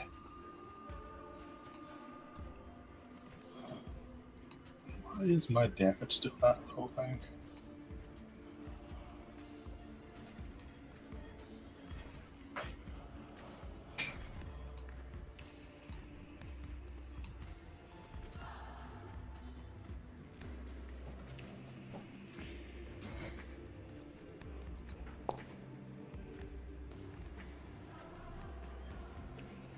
Nice. Yeah, you are able to avoid the poison as this tail stinger comes at you. And it's still not giving me my damage roll. Let me reset something there. I only take 99 points of damage. You still got most of the attempt, don't you? I'll say luckily he didn't crit on this one, so ignore this attack on this one. I'm seeing if it'll give me the damage option. Still He not did giving get a 19, though. He got close to a crit for this attack. Might have to roll it manually. Yeah, that's being super weird. What is a tail stinger's damage?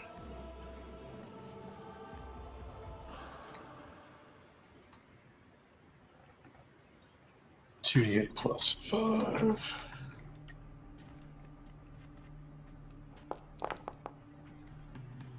As you see it slash into you for 11 with its tail, you feel the poison burning through your skin, but fortunately, you're able to avoid being paralyzed where you stand. You see this creature just really just glowering over you, and see if it comes through. You see it launch its claws, trying to rake you through, followed by a vicious bite.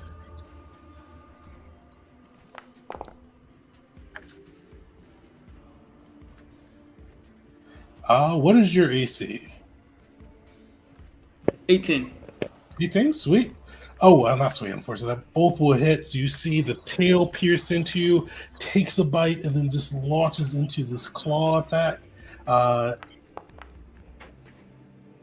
There we go. So claws will do 6 damage. Its bite as it clamps down on you. Oh, sorry. I'm gonna reaction shield on that 18. Sweet. I thought that was damage. I just minus 18 from myself in damage. Sweet. So you'll be able to block that bite. The claws will still sink into you as they cut through. Okay. The claws were which one? Sorry, that was the 6. So a good one to avoid. The much kinder of the two. Give me a strength saving throw. This is also an advantage because of Vitality Shield. Thank God.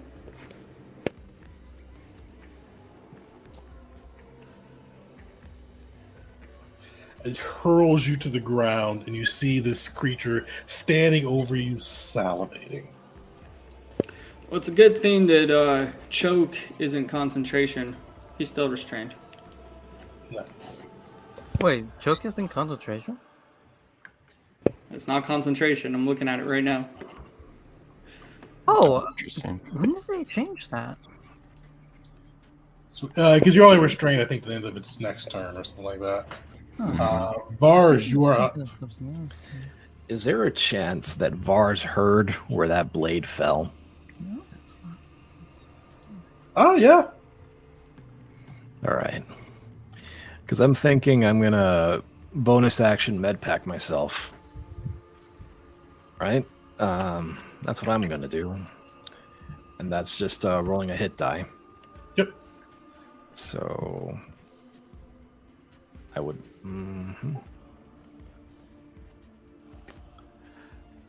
For whatever reason... oh, there it is.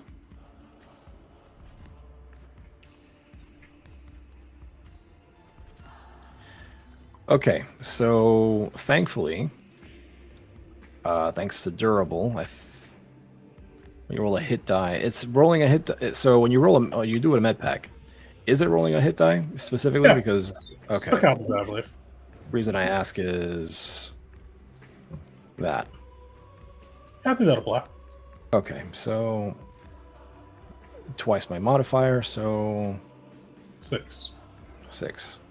I was at 7. Put me at 13. Yahoo. All right. Okay. So, where is that blade? I'll say it's about here. All right. Would it be safe to say that Vars has like a strap on its rifle?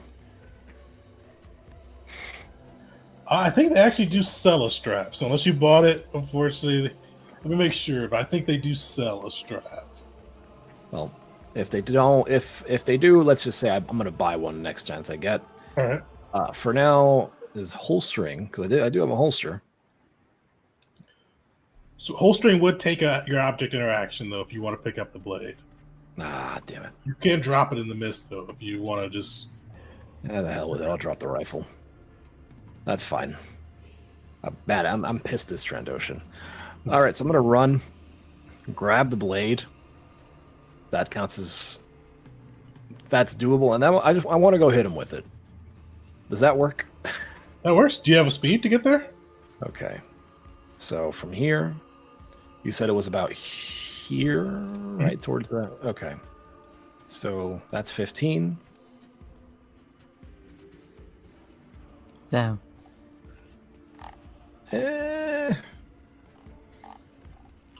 Can I see out of the mist from here? Unfortunately, you can't. You're still surrounded by the mist there. You wanted to throw an incendiary or throw something at him, or throw the blade at him if you wanted to. You could try that. I mean, it does have reach, right? It's a great weapon. No?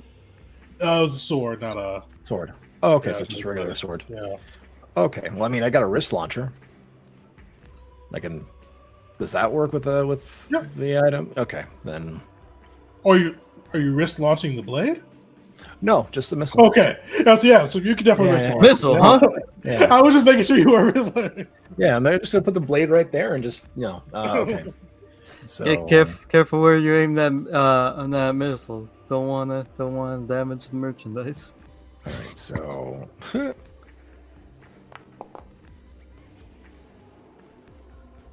Does restrain give disadvantage to deck saves? It does. So that will miss him, but it still gets an explosion damage, right? yep. All right. And that's the D8. Oh, is that what's the disadvantage? Oh, yeah, the 14. Yeah. Yeah. So you see, he kind of leans back. The missile goes away. He kind of shields most of his body from the blast as it goes off, but he is looking beat up, haggard, burned, and caught in this invisible hand. Oh, you still got your attack. What are you doing? I'll shoot him again. All right, so that's wrist launcher. There we go. Oh no, I have to reload it. Oh Darn. yeah, don't take your bonus action if you don't. Oh yeah, you jabbed yourself. Yeah. Yep. So Throw the sword. It's gonna be epic. Throw the sword. all right, screw it. I'm gonna over. Yeah, I'll and just over the head, like throw it at him. Sweet. So let's see if we got improvisational weapon, or I forgot what the word for it is, then 5e. Do you have any proficiency towards those? I've got proficiency with every weapon. Well, martial, light foil, martial vibro weapons, simple vibro weapons. Nothing with improvised. Okay, so you roll this without your proficiency, but you'd still add your strength then. All right. Hopefully that's enough. And luckily, due to him being restrained, this is a flat roll. That will hit. So roll me 1d4 plus your strength. You could potentially kill him with this. D4. Finish him. How does that look? Yeah. So Vars is like running up to him with the sword in one hand, the blaster in the other. The missile goes out first. It's kind of not his best work. And then he just looks at him and he just says, "Why don't you choke on your damn honor?" And he throws it right square into the Trandoshan's like mouth, and it just comes out the other end. Nice. You see the Trandoshan like eerily hanging there, still caught in Malachi's grip, with the blade sticking out of its mouth as it falls. And Val, can you wipe out that Voxen and end the fight for us? Yeah. All right. So Val's gonna see a bunch of random explosions coming from the darkness, and we're just impale this guy. He's gonna look a little sad at his query here, and then he's going to run up.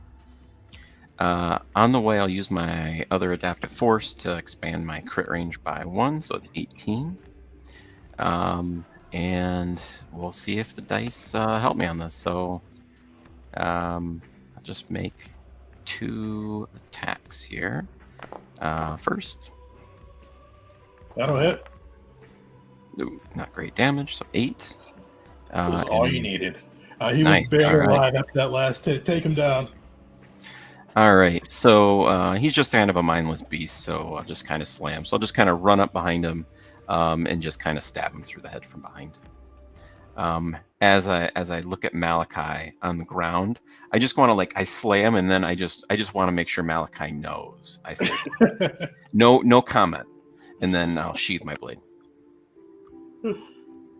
So you just take down the Voxen, ending the threat. You see the Trandoshan hovering in the air, but the exchange crew that was sent to take down Tafanda station has been eliminated.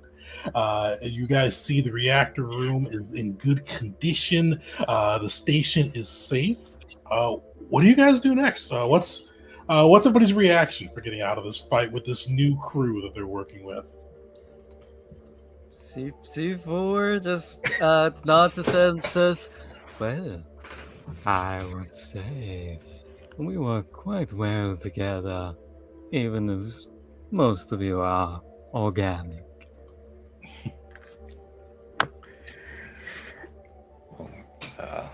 Maybe we'll get you some rebreathers. The Mandalorian had the right idea with the vacuum sealed armor.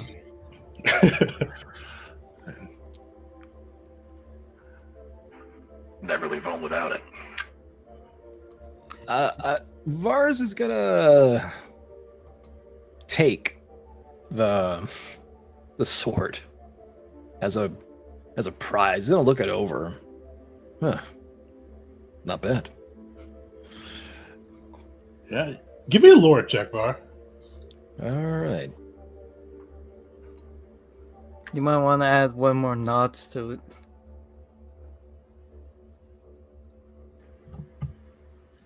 Yeah, I want to know. I want to know more. I'm gonna throw in.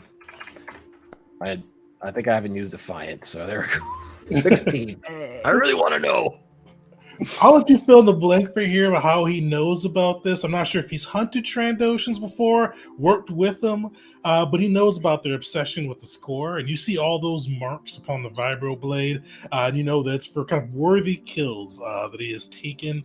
But you see this Vibro Claymore. So it's 3d4 kinetic damage on a hit.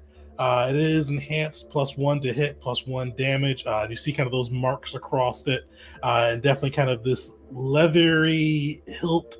And you know, it looks, I mean, it kind of feels like leather, but take a look at it. You guess it's something skin as you see it on that side. But you'll be able to claim it as your own as you've taken down this exchange captain. Well, I mean, if it's an enhanced one, I mean, I'm not really a male. Hell. All right. Oh, I'll think this one over. Go ahead.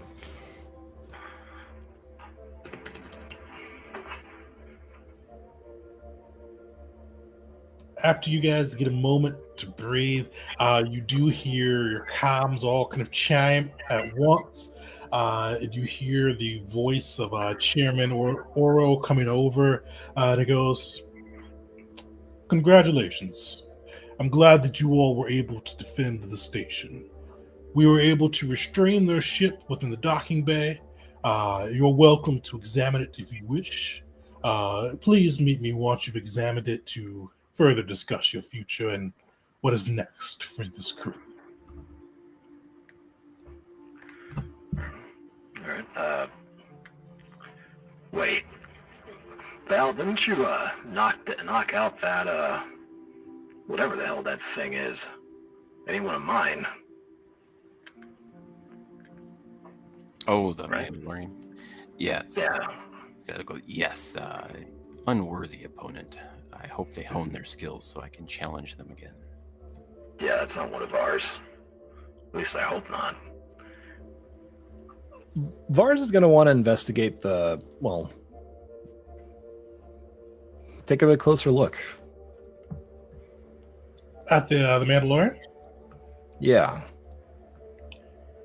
Yeah. So you, what are you looking at, or what are you? Can I try to see if you recognize him popping off his helmet, or? Yeah, I mean, the helmet, is it actually, is it one of ours?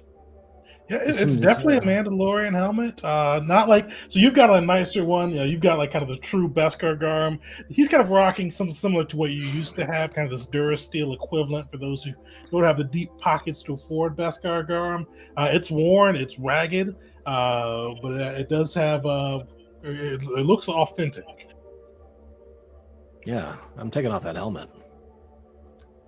Sweet. Yeah, you see kind of a middle-aged human male. He's got kind of darker skin with some kind of wicked-looking scar marks. Give me a lore check.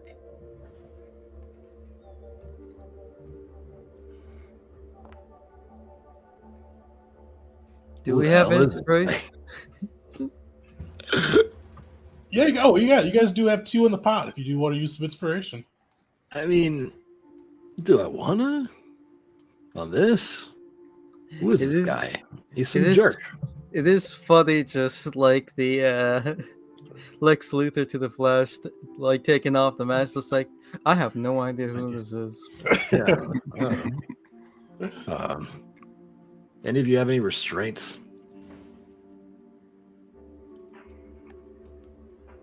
I don't think I do. I didn't purchase any for sure. Hell. Well, I'll check the Trandoshan. Does he have any restraints? Give me an investigation check as you check through the Trandoshan. Oh boy.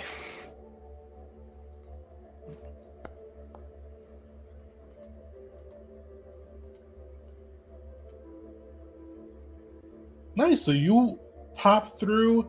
He doesn't have any restraints, but you do find 3 breaching charges in his pack, as well as a data pad. Oh. All right. Breaching charges.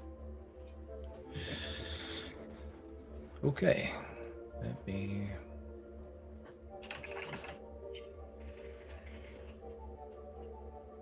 And you guys, it's a pretty big station, so you guys are sure you could probably find something to restrain this guy as you all kind of plan your next moves throughout. C4 would actually recommend we can take one of those breaching charges, strap it to his neck so he can't take it off. It's the equivalent of a restraint, really. Just a little bit of dark humor. Yeah, well, I mean, if you wanted to get really creative with it, he could just charge us and take one of us with him. I don't want to give a weapon to our recently disarmed enemy. I'm sure we can find something to wrap him up in. If you think so, just hit him in the head. I mean, he's restrained. There you go. Besides that, the rest of you doing all right? Oh, I'm doing perfectly. Barely even touched, really. Okay. Malachi? I'm fine, Mandalorian. All right. As he casts Seethe on himself. You And, look like if you sneeze, you lose your head. And, Val? Val is unharmed. Well, that's one of us. Oh, and do please considering some Zerka brand deforestation gas. I forget the exact name of the product, but it's under the Gardener brand. Well, With that, Vars is gonna just roll his shoulders and just. that was pretty rough. You guys ready to see what our gracious host has to say for us? I believe he wanted us to check the ship first. Oh. Yeah, sorry, just... That box and bites were really damn hard. Ugh. Are you a Force user, Mandalorian? What? Are you No. a Force? Really? I'd be kind of nice if I was, but I'm not. That creature seemed to have a hunger for, well, anything that started to show a bit of the Force, and you can't. Well, it was quite ferocious to you. I'm quite surprised, really. Huh. Maybe... Well, it'd be news to me. And with that... Vars is just gonna keep man, that smarts. Just cheese. Walking towards where the ship was, with the I guess prisoner in tow. I don't know if you just put him over his shoulder or. Yeah, you could drag definitely him kind of haul him along if you wanted to, or you could kind of throw him, in one of the rooms if you'd like. Unfortunately, this station doesn't have like a brig, but you could find some rope and tie him up if you wanted to leave him somewhere. The hell with it. Vars is strong. He'll just drag him by this collar. Hey, my money keeps disappearing. My credits. This is interesting issue. Your money? Yeah. Yeah, because I know I didn't spend all 5,000 of them. It keeps disappearing. Thankfully I remember exactly how much I had. Weird. It's not the I don't first- know if Foundry did a weird update since we last played, but like all the features I put on last are gone. I've got to go through and spend some time putting them back in. Yeah, that's weird. Glitchy today. All right. Well, Vars is dragging along the prisoner, and I guess he's just waiting to see if everybody comes along or what's going on. Yeah, Val will follow. Malachi follows in the rear. C4 will be giving the breakdown, play-by-play of what happened to his... dang, I forget his name. President Aru? Yep, President Aru. Definitely embellishing what C4 did. And he will retrieve his rifle, by the way. Just throwing that out there. Nice. So you all make your way to the spaceport. C4, are you doing this quietly, or are you just giving up that play-by-play embellished loud enough for the crew to hear you too? Loud enough. It's like he's putting on a damn audio drama for this man. If I need to make a roll, I will. Again, give me a performance roll. And see how Aru reacts to it. And we'll see how the rest of the crew, without the roll, reacts to this the embellished version of events. He's used to this. Yeah, Aru, like you hear, he is just rapt attention. He goes, "You threw a gas canister down and disabled the Voxen? Oh, dude, I wish we had a holo cam on you for that. That would have been a promotional video. Especially use the Gardner brand poison. Yeah, that's A1. A1. Got it. You hear that, crew? That's what you should look for. I'm glad Uli's not here. Oh, you know the gardener as well. Great asset to Zaka, really. Great fighter and a good friend. I don't know about that Zerg bit. Either way. A brilliant botanist. Yeah, I'll give you that. That's I think that's the first time I've ever heard a droid exaggerate quite as much as that. Is that your programming or? No, that's all me. Isn't that the same? Never mind. Programming is what you put into gonk droids or HKs. It's what you put restraining bolts on droids for. No, I'm just better. I see they miss humility with you as well. Either way, good show with the gas. Everybody else, not bad. I'm glad we made it all out.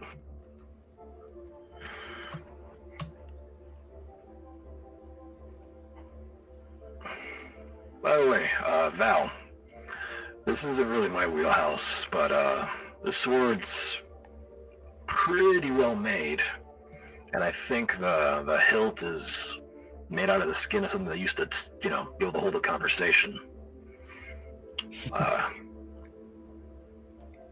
Is this something you might want to wrap your paws around? So Val will kind of reach out his hand to take it from you to kind of look it over, and he'll kind of to test it. He'll kind of swing it around a little, and you can tell he's familiar with larger weapons. But he'll just kind of shrug and he'll hand back to you and goes, Val likes the speed of my blade. And he'll hold it out and you'll kind of see, I don't know if I've kind of explained it, but it's more of a ceremonial weapon. So you'll see that it's kind of maybe, if you know anything about the Tagorian culture, you'd know it's kind of more of a ceremonial or a heritage type weapon. Can I see if Lars knows anything about that team? Yeah, sure. Give me a Lauro. Yeah, I'm curious. Yeah, you're decently familiar with Tagorian culture and kind of the importance they put beyond combat, as well as kind of their.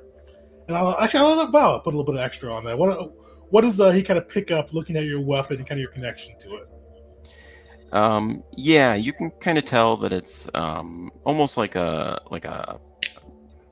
it's technically not a clan, but almost like a clan insignia wrapped around the hilt, and it's a I forget the name of the Tagorian blade, but it's a traditional Tagorian blade, special. It almost kind of looks more like a scimitar with a hook at the end. Let me find the name of it because I forget these stuff all the time.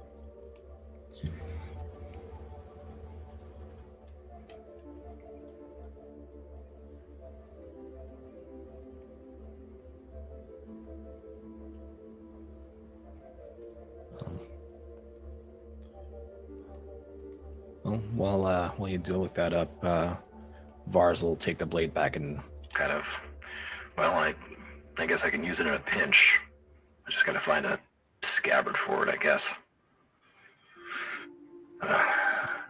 Sorry, it's called a Skarath. Is the name for the Tagorian blade? Yeah. Well, Either way, the way you handle that Scaroff, I don't blame you for not wanting to swap out. You're likely the pride of your clan. Just kind of nod and in kind of recognition and say, yes, Val is he's very well inside the clan, but I am certainly not the pride. Many warriors that I must still best to take that title. And he'll just kind of like shrug a little bit, and he says, but Val will get there. Val will be the pride of his clan. And then he'll just kind of motion back at you and say, but Mandalorian, I generally don't respect those who wield the tech and magic, but you are formidable with many, many weapons. I congratulate you on your skills. Well, thanks. I want to be lethal with whatever I can get my hands on. Be it, the sword. And he'll like pat like the side of his like belt and like A lightsaber. Explosives. If it can kill somebody else, I want to know how to use it. Wait, go back a moment. You have a lightsaber as well. Oh, yeah. he'll reach down, pick it up, and ignite it. And it'll be red. It's like I took it from a Sith way back when the Mandalorians and the Sith had their schism. She was a good fighter, but, well, I was better, or luckier. Haven't had a chance to practice with it, don't really know a lot of Sith, but maybe that'll change. On the topic of this little cultural exchange we're having, I would love to duel you, as well as Malachi. You seemed like an interesting fighter. Barely wielded those blades in your own hands. Used the Force to devour yourself almost as much as it devoured the enemies. Save your compliments, droid. My power is slightly diminished, but I'm strong enough. I wonder if you could beat me in a mock duel as well. Another time, of course. You must know my reputation. No time like the present. But regarding your saber, Mandalorian, keep it. It doesn't offend me, in case this was something that worried you. And he'll walk past you towards the door, and stop briefly without turning back to you. The Sith you took it from didn't deserve it. And he'll keep walking. Val will kind of nod again when he sees that Vars, and he'll say, the magic wielders, those are formidable foes. I congratulate you on your victory and your prize. He says, you are a formidable warrior, but you will never see true honor until you can see that death is actually an honor in itself. It is simply an end state that one must achieve. Well, I try not to think about dying too much, because, I mean, well, once I'm dead, I guess my troubles are over, so... With that, I want to live. Yeah, living's pretty nice.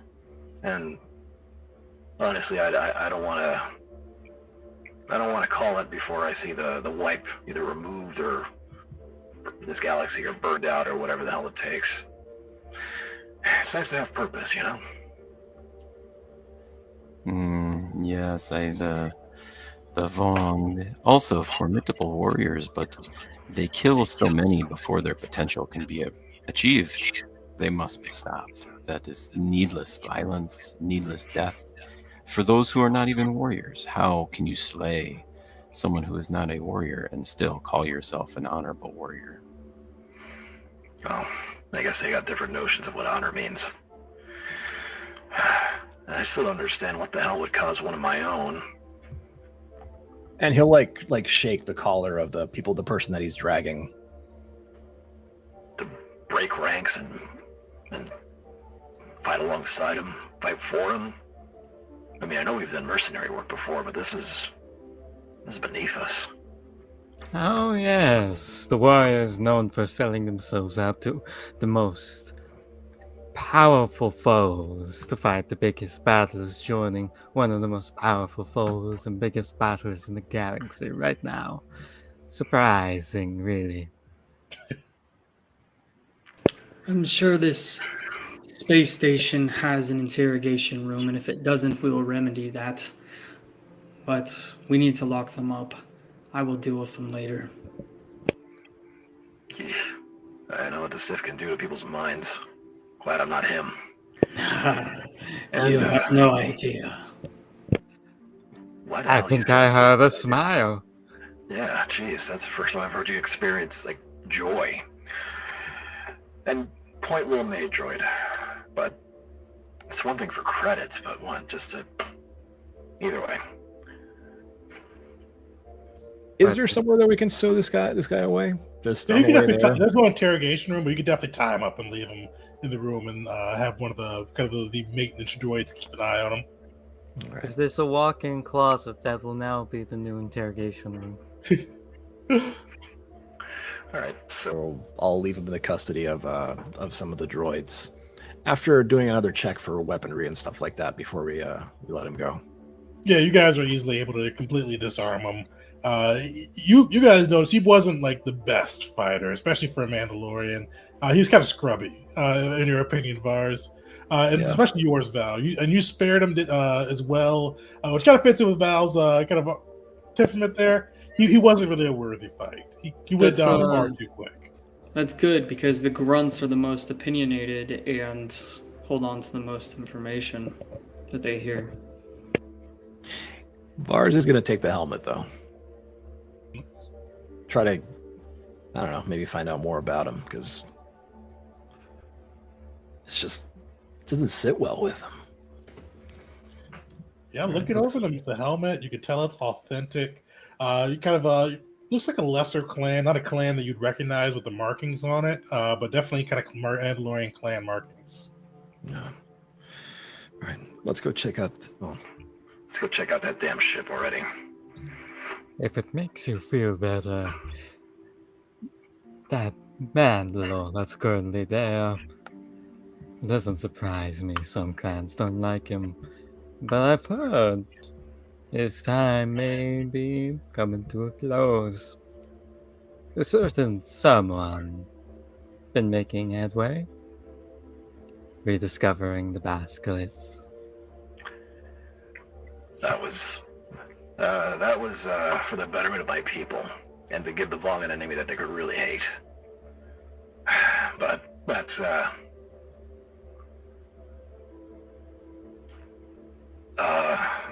let's check out that ship. Yeah, let's do that. Let's not talk about Ooster. Let's go to the ship. Sweet. Well, you all are able to make your way to the ship. You see, and you guys have really kind of coming to notice now as you walk through more of the station. But outside of President Aru and the Chairman Oro from Zerka, you don't really see any other living beings on the station. You see a lot of like different service and maintenance types droids scuttling around, but no other organics on the ship.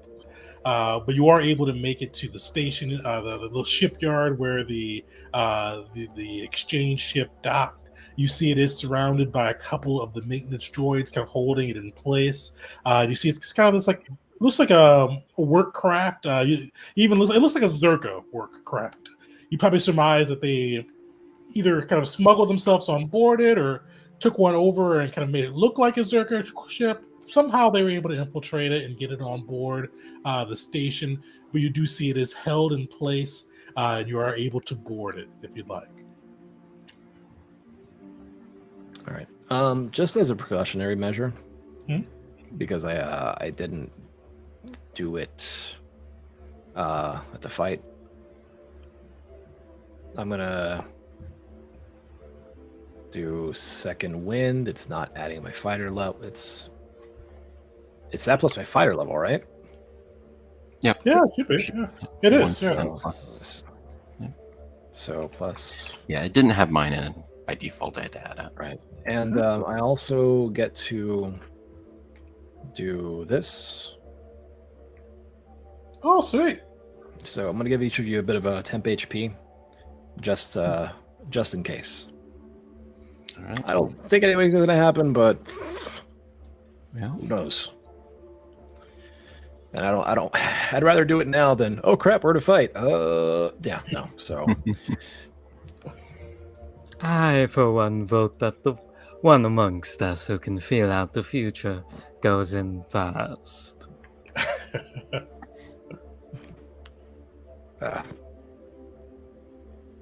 This droid is pissing me off. As I walk up the ramp, seething. I'll roll that real quick. So much seething, guys. I'm so sorry. Hey, No worries. You're marking your hit die off, right? Yes, I am. how does Malachi look? Does he look like worse for wear? Does he look like he's like took a nasty beating? His robes look torn anyways. They've probably never seen better days. But he doesn't seem to care. There's maybe some extra red to it, so he was bleeding, but the bleeding has stopped. There's nothing significant. As far as you can tell, his pale hands are covered in dried blood at this point, and they're clenched as the droid is talking, and he's just walking up the ramp, and he'll walk right into the ship. all right. Well, And I'll head immediately to the cockpit too. if you want me to go, never mind. Come along, Mandalorian. Yeah. With that, Vars will draw. Vars will draw his heavy pistol. Because why not? We got more weapons now. Let's use them. And yeah. Ignites lightsaber. That's kind of crazy. One force user, but 3 out of 4 of you guys have sabers. In Val, I think you're wearing Jedi robes you killed somebody for, right? Yeah, Padawan. Definitely the collector group. But yeah, you guys you make your way on board the ship. After kind of a brief look around, you can definitely tell the ship is deserted. There's no kind of immediate danger from an attacker on board. And it kind of has like a little bit of a reek once you get onto the ship. You kind of smell it, and you guys are easily able to place the smell. It kind of has that just acidic smell from the Voxen being kept in these close quarters, just kind of tainting the air aboard the ship. But you see, it looks like a lot of the equipment had been pushed out. There were kennels on board, large enough for both the Voxen and sadly the Thorians who've been shaped into the Shriekers. And it looks like it's been heavily modified from any Zerka workcraft you've seen before. But you do see kind of this kennel area, as well as what looks like to be kind of a couple bunks kind of crudely put in there for the 3 humanoid figures. You do see it has at the end of it the ship with the cockpit and kind of the technical areas. Looking around, is there anything that you guys are looking to focus on or looking for on board the ship?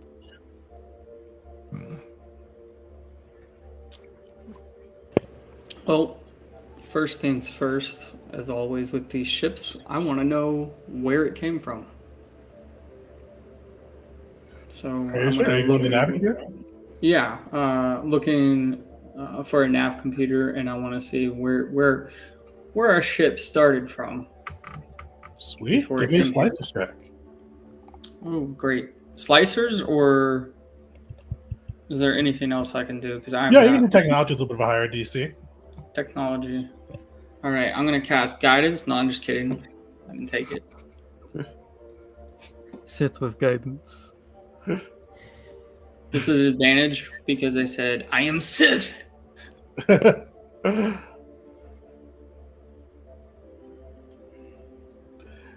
Nice.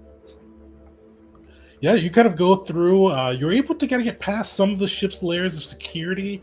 Not able to really find where this ship has come from, but you are able to see that it used to be a Zerka ship until about a month ago, where you start to see the Zerka logs stop, as well as kind of some new data being fed into it. It looks like they are trying to cover where this ship has come from, but the system seems to be fighting. It seems to be kind of blocking you from getting into its higher functions. Malachi, allow a superior individual in the technological front to take a crack at it. Sweet. Are you gonna give it a try? We'll have a little bit of a higher DC with Malachi being rebuffed, but you can definitely give it a go. Yep. Are you slicing or tech? I think I forgot to pick my tool proficiencies, so I'll do that later. Unless no, wait, we got the proficiency You got the bonus bonus props, thing. yeah. Yeah, in that case, yeah, C4's always been good with slicers and whatnot. So I'll definitely take one of those. So as you're rolling that, as you say a superior being, Val goes, I shall take a look. Pokes it with his sword, and then goes, maybe I'll let you take a crack, and walks away. Oh, that's weird. I can't click it to roll it. How do I roll a tool proficiency in this sheet? Good question. Maybe you'd have to. Well, I think set it because I up. think you'd have to have, and also I was going to mention this too. I think you'd have to have the item, the slicers. But you could definitely make a technology check. It will reduce the DC slightly with you having the proficiency. And yeah, that's going to be a 20. Nice. Yeah, so you see the system's firewall trying to block you out after kind of Malachi's attempt, but you are able to bypass through it. And you kind of see some of the same information Malachi saw, that this used to be a Zerka vessel to about a month ago. You see, and one of the things that probably surprised you, especially you being a Zerka employee, it used to be a Zerka vessel, but it looks like they kind of like fiddled with the transponders, and they found a way to match what the station knew as the other craft that were working in building the station. So they found a way to kind of mask their signal so they could kind of join the other work craft without setting off any alarms. But you do see that this vessel's last destination was a planet in Yuzon Vong territory named Kal. And if you guys are on the map, it is going to be in K17 near the Republic Yuzon Vong border. You guys see kind of the ship, or it originated from there. Yeah. Oh, sorry. Go ahead. Also, you see it's made within a month, kind of frequent trips to Cal, kind of from around both the Yuzon Vong, Republic, Dominion territory. It seems like it's kind of bounced around with this ship in the kind of the month it's been under their control. Oh, they have been busy. Planet halfway across the galaxy, Carl. They've been the frequent flyers of it, using the Zerka brand to cover their tracks. Despicable, really. But of course, this should give us what we need. They've been hitting up the Republic, some other places, so whether that means they've been raiding, or if they've had contacts, we may want to find that out. And I will mention, you guys did find a data pad on the guy's body as well. Whoever had that data pad, allow me to take a crack at it as well. Yeah, sure. Give it a go. And we'll use that 20 from before to keep things flowing there. You are able to break into this data pad. You see kind of a number of different things. You see that this kind of Trandoshan captain was named Vorko. You see he's kind of utilized this Zerka craft because Zerka has relationships with both the Republic as well as Dominion, and he's kind of done this to go on different hunts for the Yuzon Vogue. But the thing that stands out to you guys is that Cal, it's in the Vong territory, but it looks to be an exchange base within the Vong territory. You see kind of mentions of his downtime on Cal, as well as kind of some remarks or uneasy remarks in there that he's had about how the Vong have been treating them on Cal, but it seems to be a sanctuary for the exchange and an area where they can kind of launch their own pirate attacks upon the Dominion, the Republic, and the others in the galaxy. Well, I say we have a planet to burn. And he'll relay basically everything that was said there.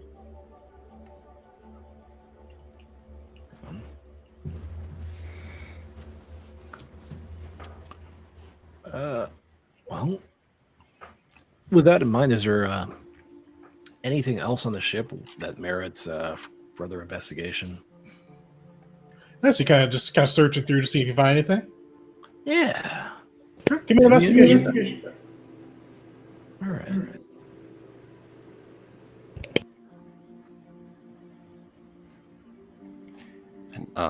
side note, just curious, that sword, is that just like a enhanced weapon, or does it have mods in it? It's just kind of one of the enhanced weapons, so it's just a +1/+1 with all the mods. Yep. Okay, I just wanted to make sure. Oh yeah, no worries. Yeah, taking a look through, you find a couple of things. You do find 2 med packs stashed, kind of in the ship's galley. You find some additional blaster packs in there as well. You find 2 what looks to be kind of just some kind of crudely written basic kind of notes along one of the bunks. And you see it mentioned kind of a couple things. It seems like almost like a crudely written diary by somebody who just does not have the best of handwriting. But one of the things you are able to make out is Sector Chief Vason. Kind of gets repeated a couple times. With Sector Chief Vason sent us on a mission. We need to check back in with Sector Chief Vason. And you kind of see that just mentioned a number of times. You see Cal mentioned a couple of times next to Sector Chief Vason. Oh. You know, I had a feeling. I don't know what it is with these damn Vong and the people that they get to work under them or for them, but they just love writing crap down. Gosh. Look at this. I mean, the handwriting's crap, but it's in basic. The Sector Chief, Cal.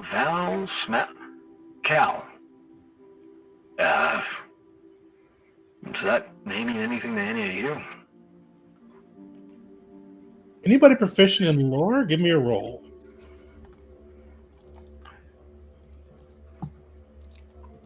Nope. Coincidentally,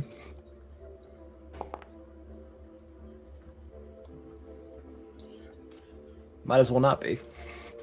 Name doesn't mean much to either of you two, but Sector Chief does. You guys know that the exchange, it kind of sets themselves up with different, kind of at different corners of the galaxy. Usually have a Sector Chief that kind of runs their operations for them. So you see that's you can probably surmise that Vason is the Sector Chief for that section of the galaxy. Vason. Yeah, this Sector Chief, is that a formidable opponent? It's an opponent that we can throw out a window and let them die. We have a location.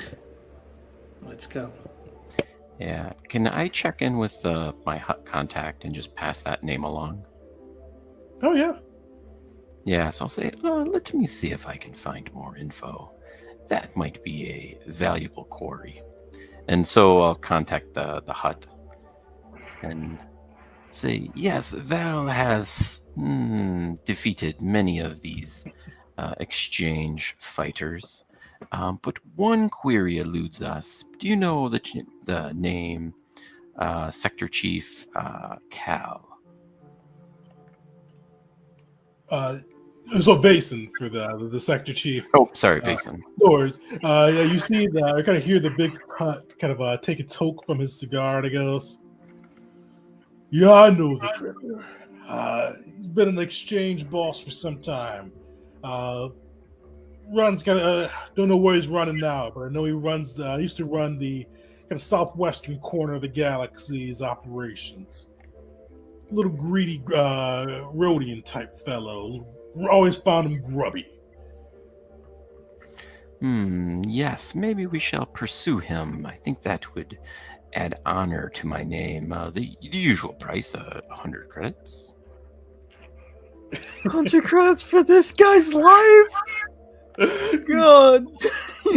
You see like hear the you guys actually we'll say you get a little hologram with them. The little spider device came back. You see the hut blinks for a few moments and he goes, "Drive a hard bargain, Val. 100 credits it is. I'll see what information I can dig up on the planet in the basin, and I'll send it to your data pad. You keep negotiating like that. You got me." Val just gives a big old smile like he just got one over on him. I'm going to need to hire this lion myself. I'm going to. That is a absolute bargain. I mean, you're twisting my. You'd be twisting my arm there, Fred.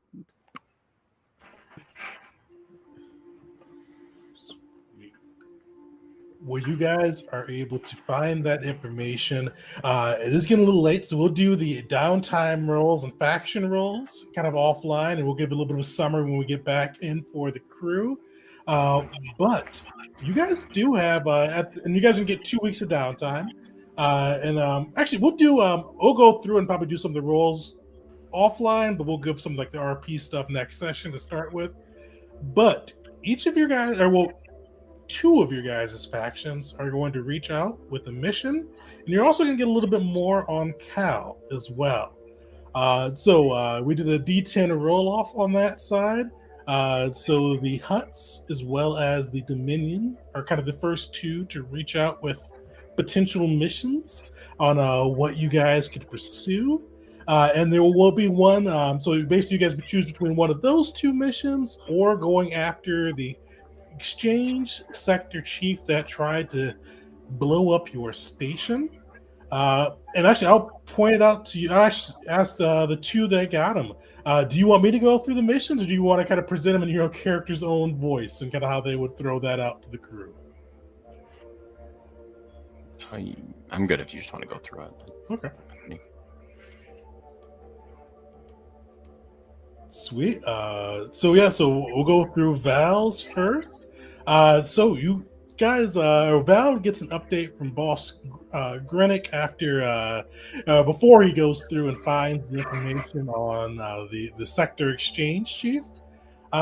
Mission's titled "Assassination and Acquisition." The Huts have learned that the exchange is brokering a meeting between the Yuzon Vong, an elite mercenary company known as the Erodium Mutts, on Dom Bredin. And I forgot what sector Dom Bredin is. It's kind of close to Hut space, so it's over here-ish. For the crew, basically, intelligence has discovered that the Yuzon Vong commander Vrek Pell will be in attendance, and believes that the Vongs are going to use the Mutts as a vanguard for their invasion into Hut space. Boss Granick wants you to assassinate the Vong commander and secure the Erodium Mutts contract for the Huts, or at least make their partnership unviable. If the commander is killed and the alliance is disrupted, Granick is going to provide the group access to some of the Hutt's underworld smuggling and intelligence apparatus. What that is going to do is going to give you guys a quarter progress to the group's next D10 faction die, as well as it's going to eliminate the investigation/finding buyer step when you do the buying enhanced item downtown. So usually you have to roll like an investigation check to see if you're able to find the item. It will eliminate that aspect for finding enhanced items of advanced quality or lower. if you're able to get the contract secured for the huts as well, or kill the commander as well as get the Erodium Mutts contract secured for the huts, you guys would be able to get another quarter progress to the group's next D10 faction die, as well as get the security suite ship mod for the Tafanda station. So it gives you some enhanced items run on that side, as well as a little bit of bonus there. Nice. That honestly is really solid.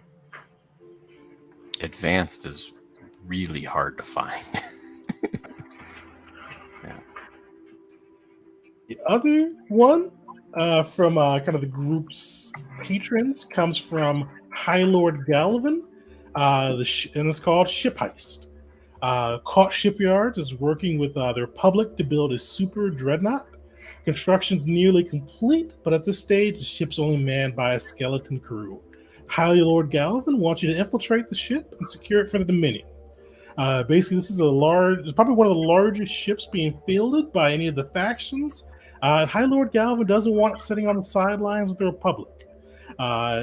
Basically, in return, he's going to give you an extra D10 die for the group for any of your faction checks, which we'll go over at the start of next session, as well as provide a space station. They provide the space station with the armory ship mod, which allows you guys to get kind of if you needed blaster rifles, pistols, or any of like the unenhanced unwretched hives, weapons, armor, and things like that. It provides for you for free, and you can kind of bring them in. It does not do consumables, though. Okay. So consumables, would that count as like ammo? Actually, it would give you guys at least ammo stocks, but not in hand, like any of the. It would be basically standard blaster, or energy, or kinetic blaster packs. But we get a flat 1d10 versus the one. Oh man. Because right now, you guys, I don't think so. We'll come up with that between next session, but you do need to come up with a name for your little independent faction.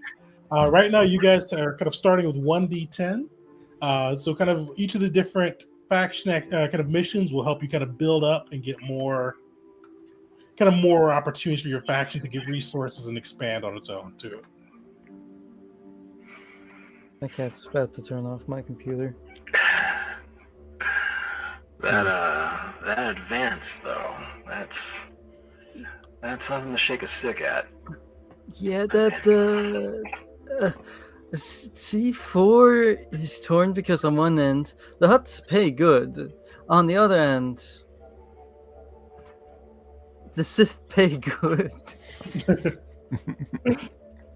But for me, it's definitely on the huts. I'm glad Caesar isn't here because he would have vetoed the huts outright. But yeah, no, that advance definitely sounds really good, especially for Forest, because that gets you the last piece of your set right there. Yeah, the big boy power gauntlets.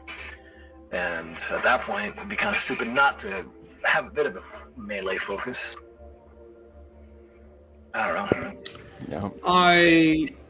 I want to do the hut one, but Malachi wants to do what Lord Galvin is asking him to do. So, I mean, I guess when we know more about what the D10 entails for us, maybe that might make it a more attractive offer. Yeah, the D10, getting a full D10, well, basically, is the faction, because you guys are going to have downtime. Your faction will have downtime too for kind of like getting additional resources for the group. So with a 1D10, with the factions, are going to be rolling D10 equal to your dice pool for them. Sixes and betters being successes, and depending on what the faction's going up against or what type of thing it's trying to do, the more D10s may require more successes. So right now with 1D10, it's going to be hard to accomplish much. But the more it can kind of get better resources and better things you guys can kind of acquire, as well as more enhanced, kind of increasing your credit streams from your own factions, as well as the resources they provide, the more you build out with your faction through the downtime, the more things they can kind of bring to bear for the group. Decisions. I'm gonna leave it to the members who aren't personally invested, right? Because Vars is gonna say HUD, so I'll leave it to the Here's the thing. non-bias here. When it comes to resources, if we had more Force users, I definitely would say the Sith here, the Dominion. However, we don't have Force users. We just got people who have lightsabers and the Jedi robe, and then Malachi. Well, I mean, the benefit of the ship heist is just an immediate 1d10 on success. But there's a lot of, I don't know what the 1d10 is, but we get half progress to a 1d10, get a mod, and all the benefits of eliminating that whole step with finding items, which I want. So that's why I'm like, personally, I want that one. But I think we got a majority vote here. So whatever the majority is. Had we more Force users, I'd say Dominion would have had a much greater shot. However, finishing out the armor set for Vars, basically being able to pick the enhanced item outright. It's got to be HUDs. But why more Force users for the cool shipyards? I'm just curious. Because the Dominion, I imagine the resources they would provide the party over time, especially with the extra D10, could be more specified to Force users, and that helped out a lot.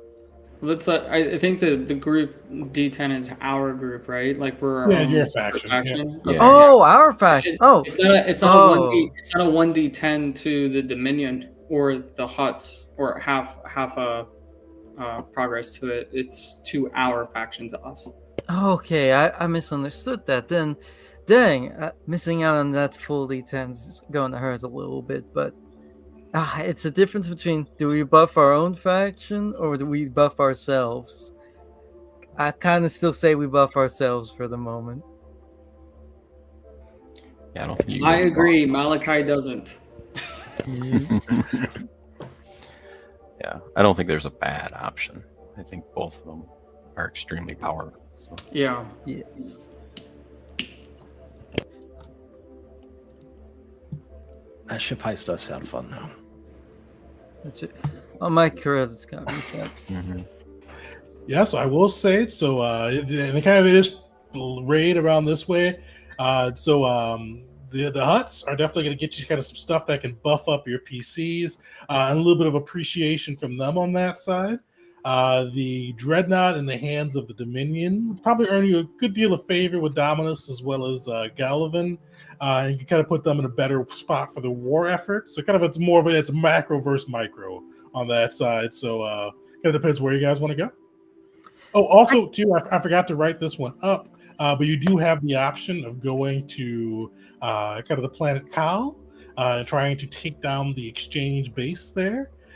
Which would this is kind of be your own faction goal on this side, but Zerka did say they would provide you a mod of your choice for the starship or for the space station, as well as some credits too if you wanted to take down the exchange who decided to blow up Tafanda station. So our own faction bonus there. Anything to do with the D10 for that one? Oh yeah, so that would be a half increase for the D10. Got it. I gotta say, out of character, can I make a bit of a guess when it comes to the shipyard stuff? Just throw a guess out there of a possibility that may occur. Sure. Basically, my guess is that we're not going to be the only people trying to steal that ship. Possibly the Vong or even the a rebellion that's happening in the Republic going after it. And honestly, well, I don't think the Vong would take it to use it because they're the stain of technology. On the slight chance and this is how it goes, on the slight chance that the rebellion gets it, I'm I'm kind of willing to let that ride. I mean, yeah, that'd be nice if the Republic that's actually fighting were to get it for their sake. But Especially with the Chancellor, not officially, but with the rebellion.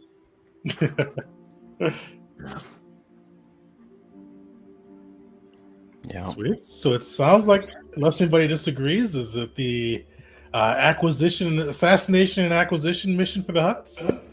Sure, sounds like it. Yep. I want those gauntlets, man. Sweet. And just to make sure everybody knows, so it is getting rid of the kind of the initial investigation roll. You'll still have to do the D100 roll and go for that. So with all the price wonkiness and all that, but anything advanced or lower, you can just automatically find, and hopefully you get a decent price. Nice. Sweet. I'm looking forward to that because I want to go to the candy shop. It still does take downtime too, just so you guys know as well. But yeah, we will Very pick strong. up next session. Which one is that? Oh, that's Memorial Weekend, isn't it? Will you guys be able to play the 5th of September? Calendar here. Let me check something.